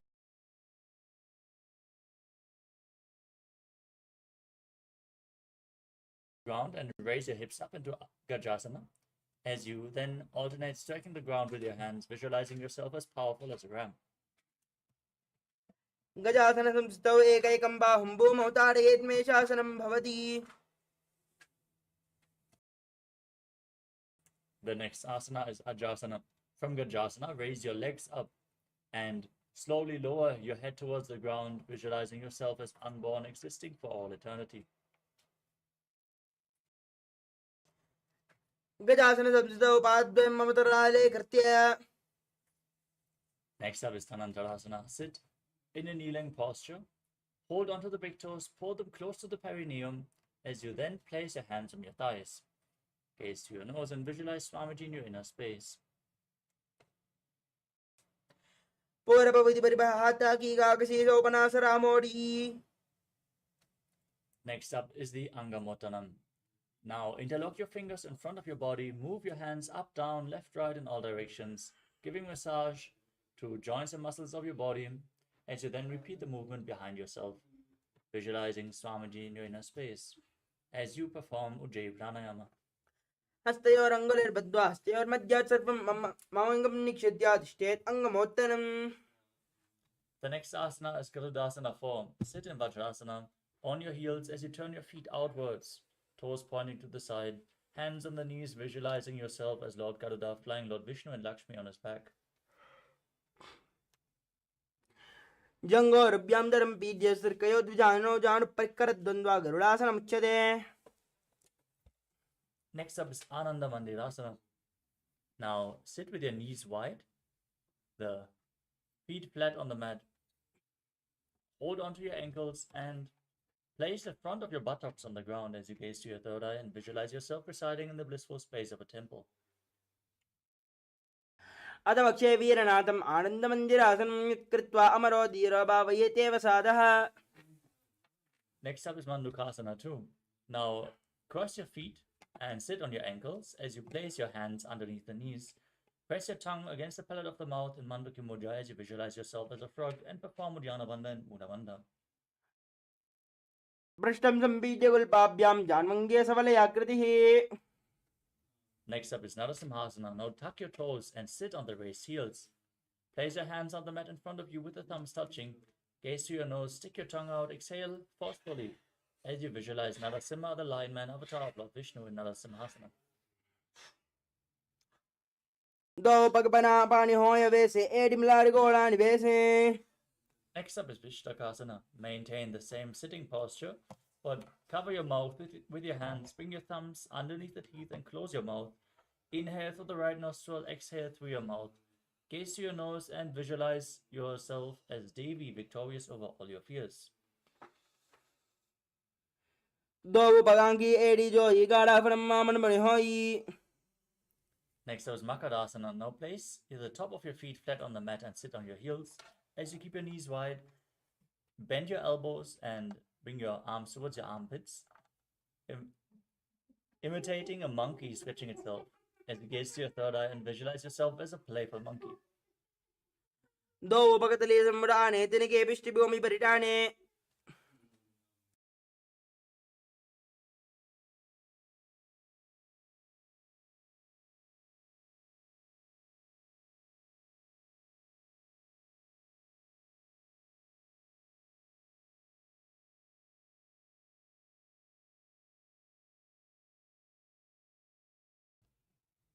Next up is Vajrasangadasana. Now, stand up on the toes as you keep the soles of the feet together, the knees open wide, and hold onto opposite elbows behind your back. Gaze to your nose and embody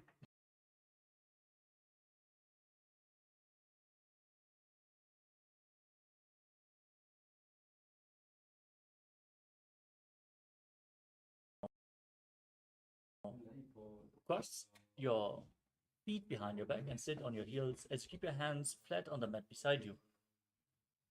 Keep the palms on the ground, gaze to your nose and visualize perfect health.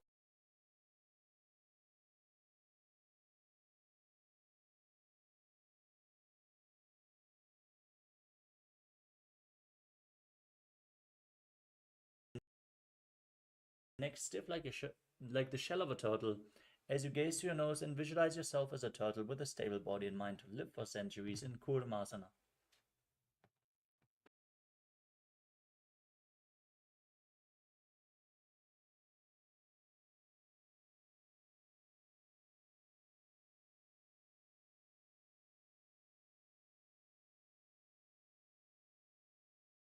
गूढं नियम्य गुल्बाभ्यां व्युत्क्रमेण समाहितः योगासनं भवेदेति इति योगविदो विदुः. Next up is Vijyogasana. Now stand on your knees with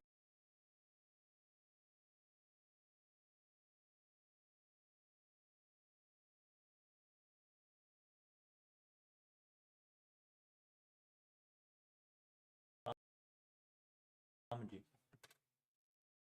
गोड़ा मामनो भवो यी गोड़ा आधारा खेदो यी. Next up is Ushtrasana. Now sit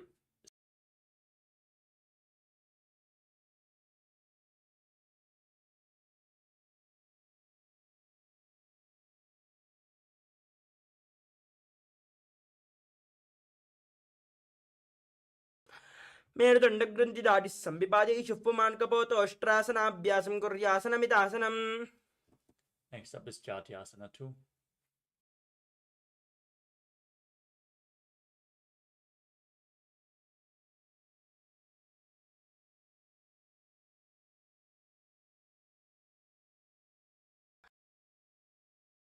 दोवो एडी संबुडगरे सोले मूल द्वारि दरिदरे. Next up is Viratasana. As you hold onto your feet, lay down on your back.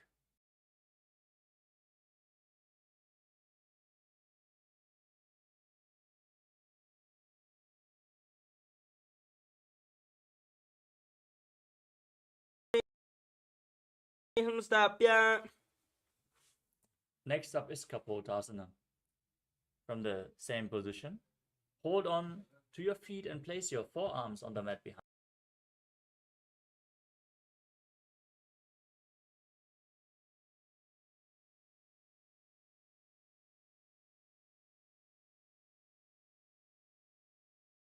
Rise back up, sit in a kneeling posture. The buttocks raised up as you hold on to opposite arms. Gaze to your nose. In the boon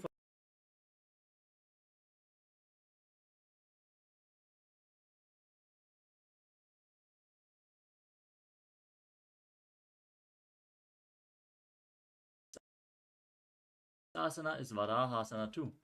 Now tuck your toes and sit on the heels as you lean forward and down, placing your forearms on the mat and your head on your hands.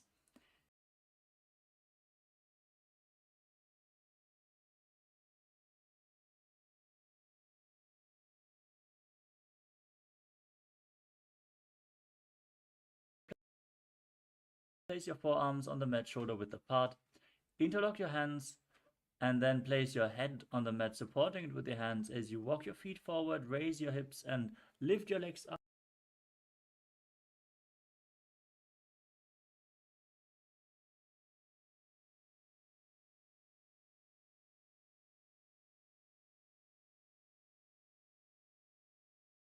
Lower your body down, come to a kneeling posture with your head in between the legs.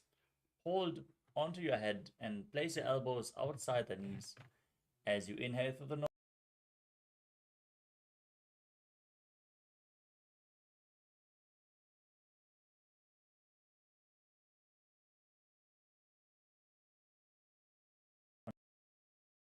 on your stomach in Viparita Shalabhasana. Hold on to weights if you want to intensify this asana as you straighten your arms out in front and raise your legs and your entire upper body and arms off the mat.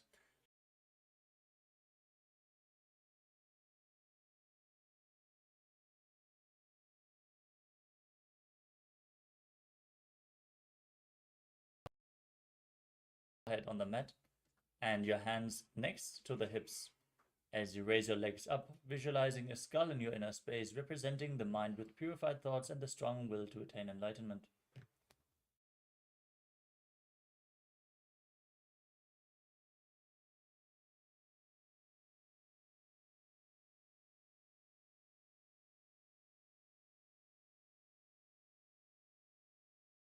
Next up is Akasha Kapotasana. Keep your hands by the side of the body and raise your hips up. Bring your feet over top of your head. Try to touch the ground in front of your head.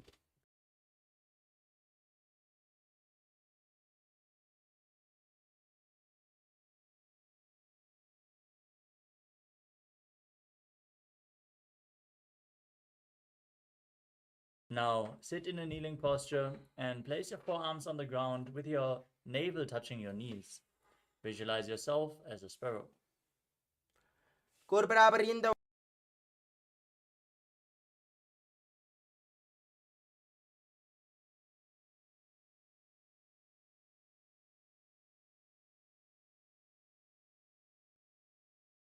Asana 2.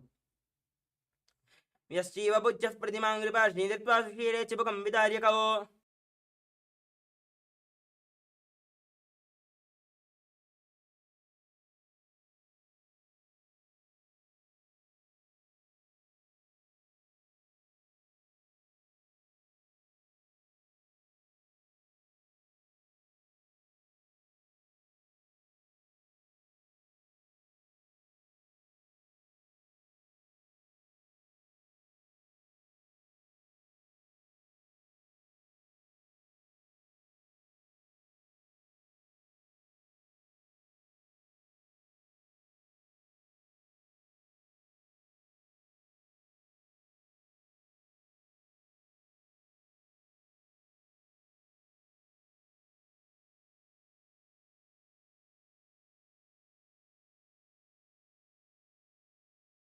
The next asana is Vrishasana.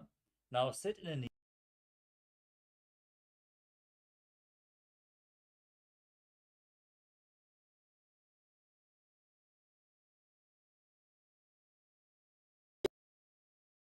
रोलापगदत्नात् Now lift your body up off the mat in Lolasana.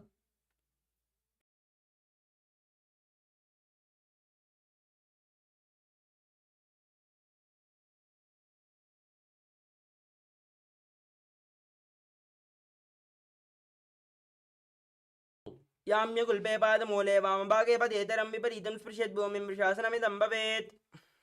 Next up is Balagunasana. Now tuck the left toes and sit on the left heel. Place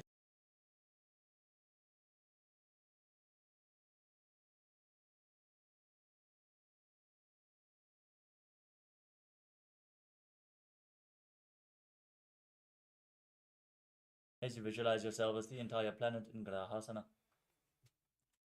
पादतले भूमौ संस्थाप्य ध्यानमध्ये कोर्परौ संस्थाप्य Now repeat Balagunasana.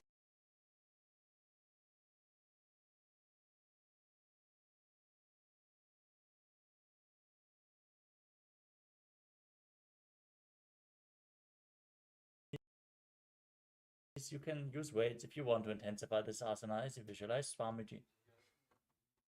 युजास्पिजोस्त्येते ऊर्ध्वजानुयत्रासने. Now perform Vajra.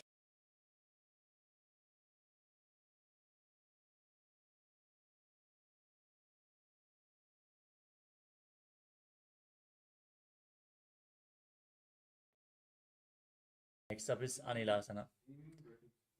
Now place your palms on the ground and step your feet onto your hands. As you keep your arms straight, squat down and gaze to your nose. Visualize Swamiji and visualize you're able to live off of air alone. दो हाथ भूमि ब्रिटाने कहोनी जाड़ी ना भी लग आने. Next up is Padukasana. Now place the back side of your hands on the mat in front of your feet and step your feet on your hands, wrapping your hands around the feet like shoes. Now visualize yourself wearing padukas walking across India in Padukasana. हस्ततलयोः पादतले कृत्वा तिष्ठेत् गच्छेत् पादुकासनं भवति. Next up is Kukutodanasana. As you place your palms on the mat, raise your legs up and let them fall back down again and again.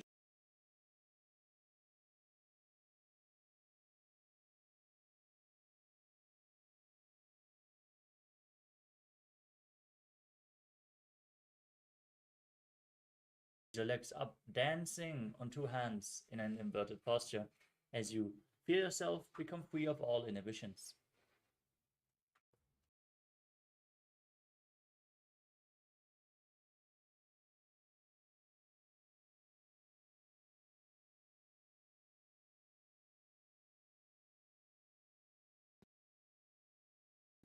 Visualize Swamiji as you do so. अतो अक्षय महादेव गुञ्जरासनमुत्तमं करणीनैकेन पादाभ्यां भूमौ तिष्ठेत् शिरः करः. Now exchange the position of your hands.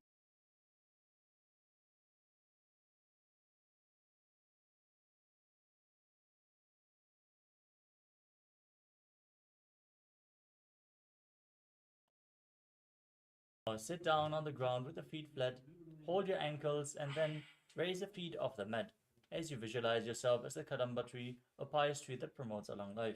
पार्श्लिभ्यां भूमिम् आवष्टभ्य हस्तद्वयेन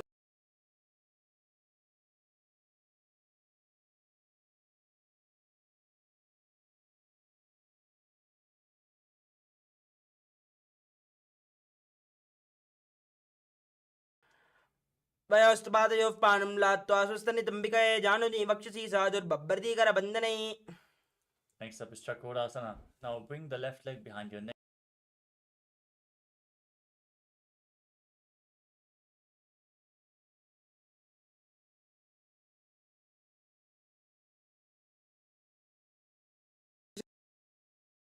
चलभुजङ्गमविवृश्चिकम्. Next up is Dhanurasana 2. Now keep one leg extended, hold the big toes in prana mudra, and pull the left leg against your ear as you visualize.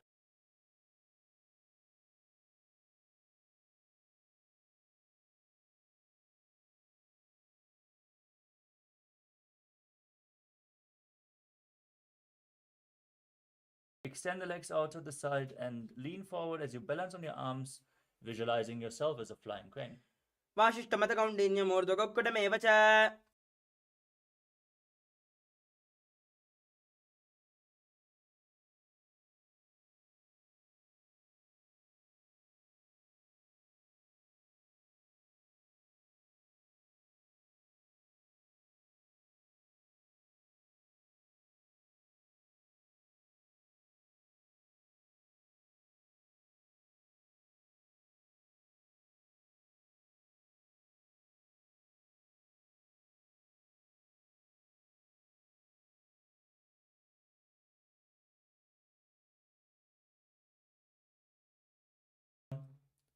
The next asana is pranayama.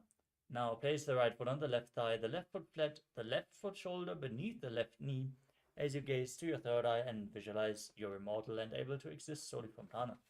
एतत् प्रभेदं वक्ष्यामि करोति यस्य चामरः.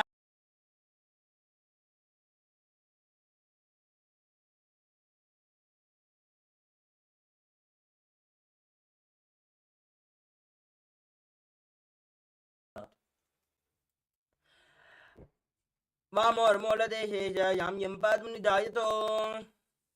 Now repeat Chakrasana. Bring the right leg behind your neck and lift your body off the ground, visualizing yourself as a powerful source of energy. पूर्वदानं चतुष्पादं पीठं वज्रासनं तथा.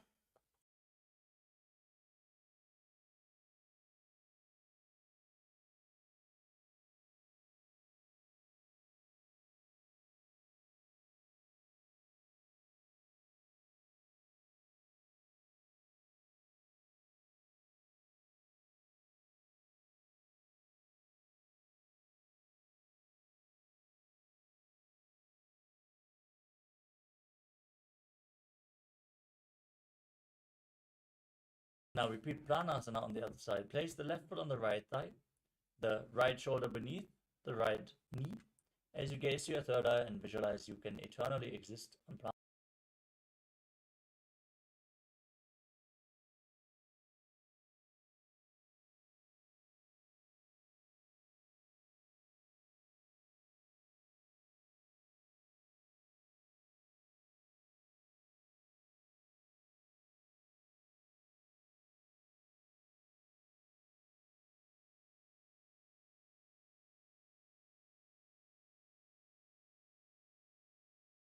Holding onto the front foot with both hands as you visualize Swamiji.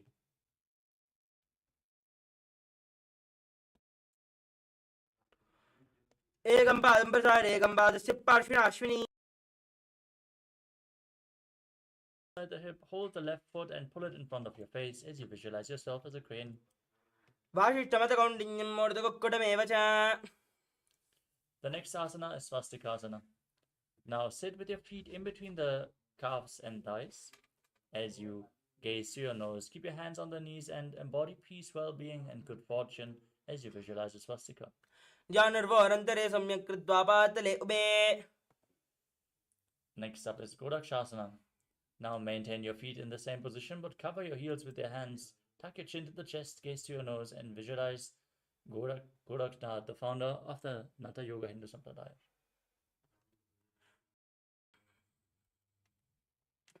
Janurvahantare Bada Uttano Victa Samstao. Next up is Bhagasana 2. Now press the perineum with the left heel as you place the right heel on the left thigh. Gaze to your third eye, visualize Swamiji, meditate on the enlightened one. As you enter Shanmukhi Mudra, close your mouth with ring and little fingers, the nostrils with the middle fingers, the eyes with the index fingers, and the ears with the thumbs. Vamaparshavaram Samstapya. Next up is Yogasana 2. Now place your feet onto opposite knees, keep your hands on the side of your body with the palms facing up. Gaze to your nose and visualize Swamiji in your inner space as you breathe in Kakachantra Kumbhaka with a rolled up tongue, inhaling through the rolled up tongue. Uddhano Charano Kritva Samstapya Parijano. Next up is Urdhva Kukkutasana. Now rotate your hands at the side, place the palms down and lift your body up off the mat as you visualize yourself as a rooster. Vashitamadakauntanyam Morjokokkodamevacha. Next up is Siddha Haratali Asana. As you sit in Padmasana, bring your hands between the legs, place them on the mat without lifting your body up. Stay seated on the mat.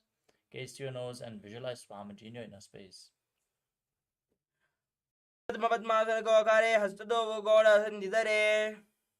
Next up is Hamsasana.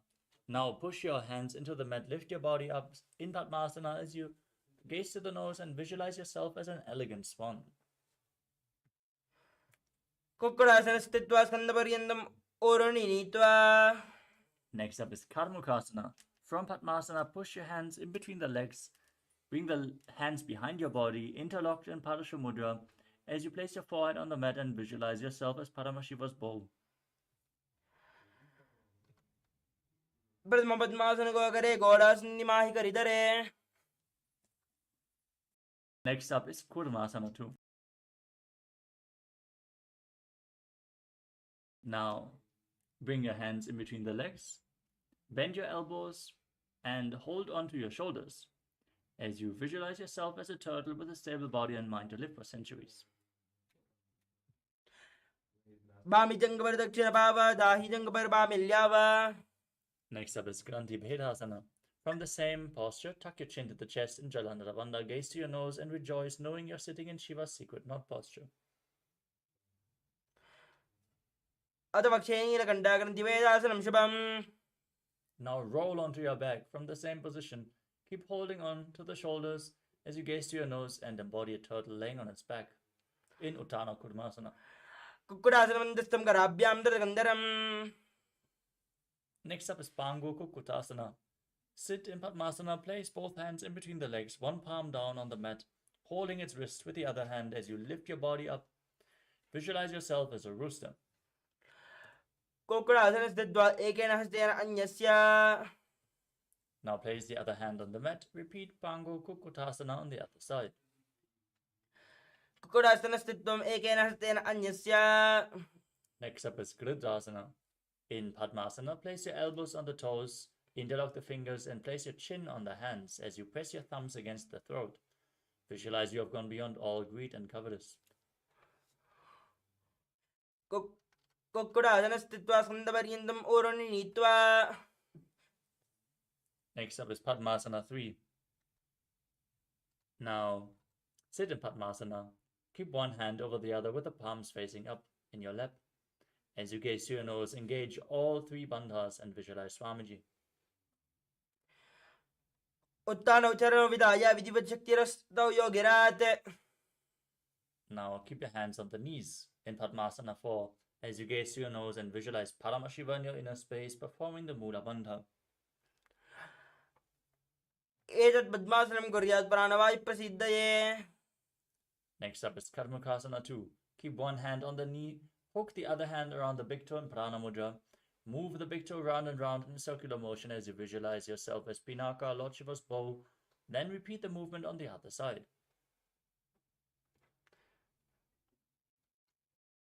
Adanya Saramavakshe Yogapuraka Rakshanat. Next up is Karmakasana 3. Sit in Padmasana and Cross your arms behind your body, holding on to the big toes in prana mudra. Now gaze to your nose, visualize yourself as Pinaka, and engage all the bandhas.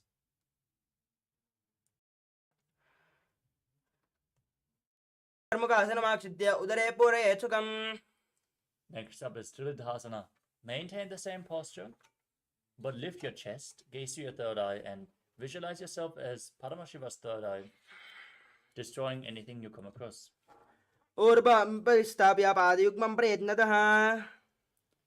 Now roll onto your back in Nagarasana. Keep your arms crossed behind your back and your legs in Padmasana as you gaze to your nose and visualize yourself as a snake, breathing calmly in Sahadra Kumbhaka Nagarasana.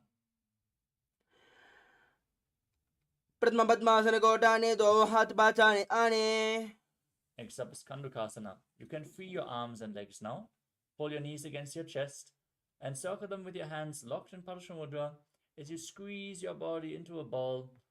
Breathe in Sahadra Kumbhaka. वेत्रासने स्थित्वा स्तपादान् निक्षिप्य. Now straighten. Place your feet on the mat and interlock your fingers behind your head in Urdhva Pavanasana as you gaze to your nose and visualize Swamiji.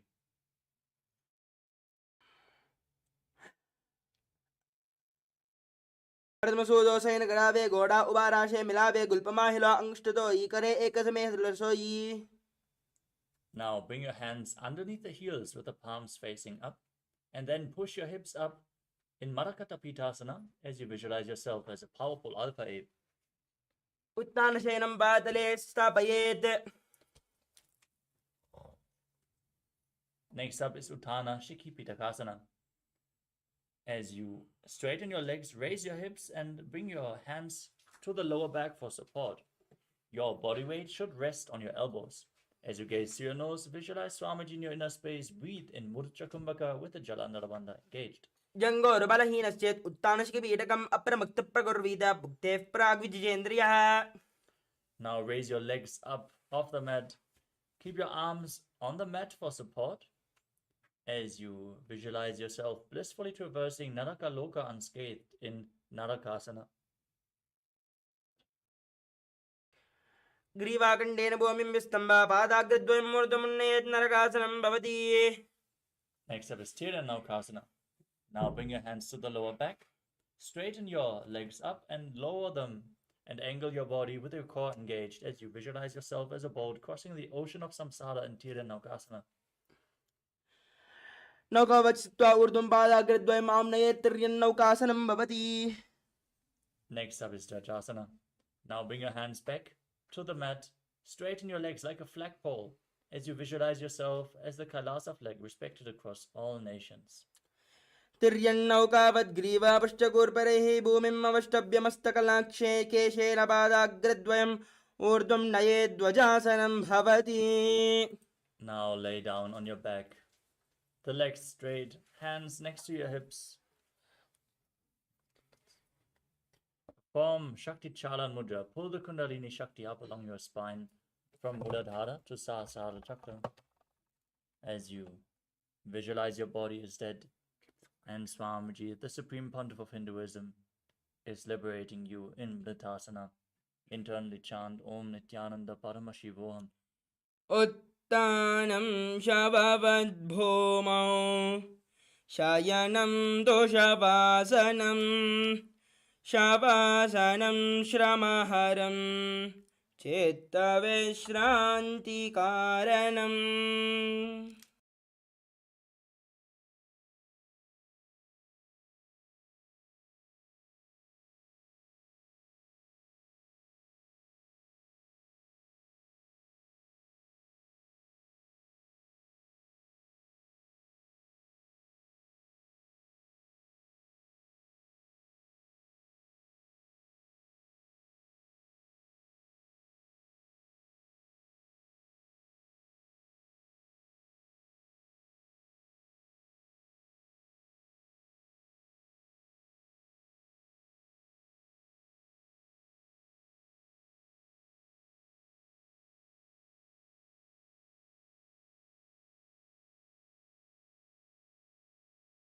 Now slowly return to your physical body.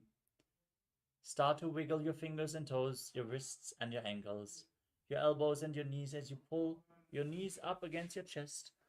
Encircle your legs with your hands, rock your body from side to side, and slowly return to a seated position. Congratulations for completing the Dvitiya Vinyasa Krama, or 308 asanas of this sequence.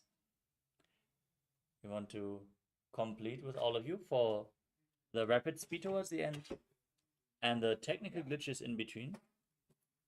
Let us now move on to the power manifestation session. Manifest the Shaktis of Paramashiva, and let us conclude today's Nityananda Yoga session as we all sit straight with the head, neck, and spine in a straight line, hands in Namaskara Mudra in front of the heart center. Close your eyes, take a deep breath, visualize Swamiji as we chant the Purna Mantra. Om Purnamadav Purnamidam Purnat Purnamudachyate Purnasya Purnamadaya Purnamevavashishyate. Om Shanti Shanti Shanti Hari Om Tatsat. Sarvam Bhagavat Shri Nityananda Paramashiva Padukar Paramastu. Om Nityanandam. Thank you all, Nityanandam.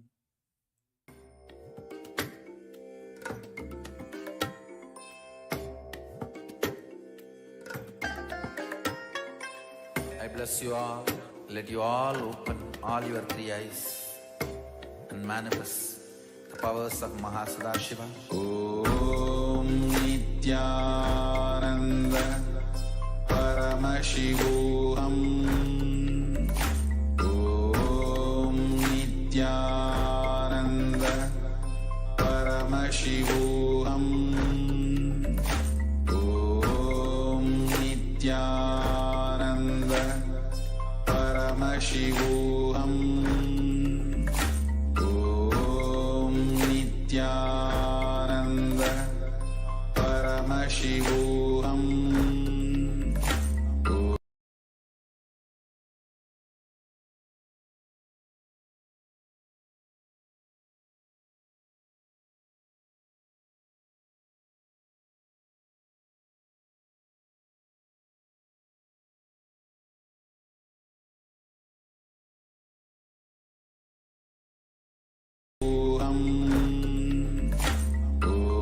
Om Nityananda Paramashivoham.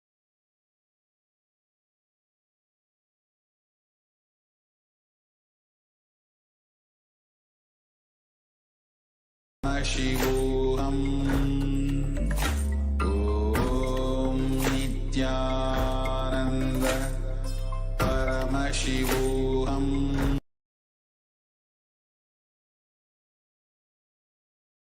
Om Nityananda Paramashivoham. Om Nityananda Paramashivoham.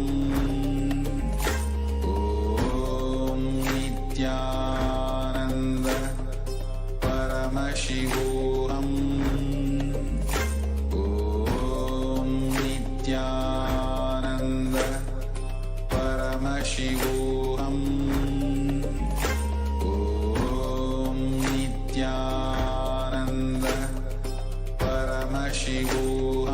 Paramashivoham. Om Nityananda Paramashivoham. Om Nityananda Paramashivoham. Om Nityananda Paramashivoham.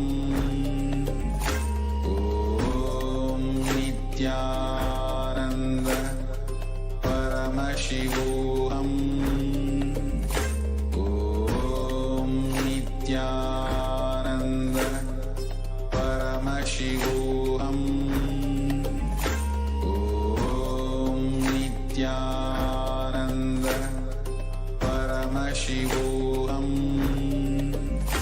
Om Nityananda Paramashivoham.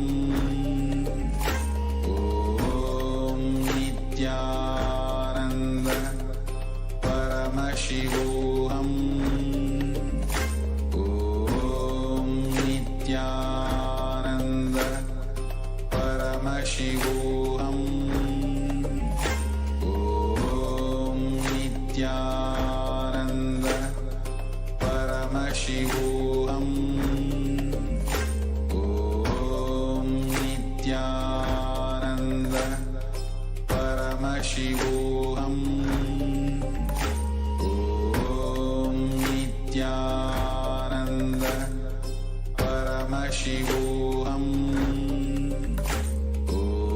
Om Nityananda Paramashivoham. Om Nityananda Paramashivoham. Om Nityananda Paramashivoham. Om Nityananda Paramashivoham. Om Nityananda Paramashivoham. Om Nityananda Paramashivoham. Om Nityananda Paramashivoham. Om Nityananda Paramashivoham. Om Nityananda Paramashivoham. Om Nityananda Paramashivoham. Om Nityananda Paramashivoham. Om Nityananda Paramashivoham. Om Nityananda Paramashivoham. Nityanandam, welcoming all the Paramashivoham participants after this wonderful session of the Dvitiya Vinyasa Krama, the Nityananda Yoga. Let's now get ready to manifest the powers of Paramashiva with that same beautiful space that we experienced in the Nityananda Yoga. Let's get ready. Please settle down. Make sure that you have your eye bands with you and any of the alchemy products, whether it is Atmalinga or Jnananjana, or even if you have the Krishna Shila, you can keep it with you. We'll now be beginning the power of third eye reading, and today we'll be seeing the pictures. So let's get ready. Settle down.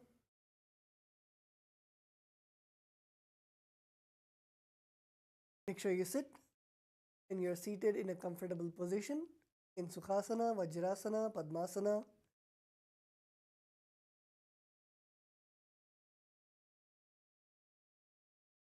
And once you are seated, you can now tie your eyes. Make sure that there is no light which enters your eyes. Sit with your head, neck and spine in a straight line.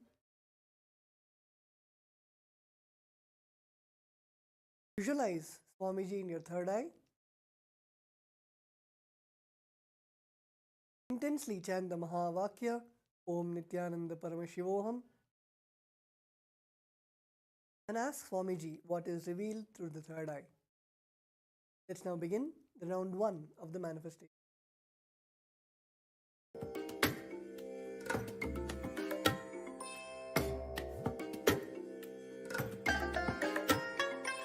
I bless you all. Let you all open all your three eyes and manifest the powers of Mahasadashiva. Om Nityananda Paramashivoham.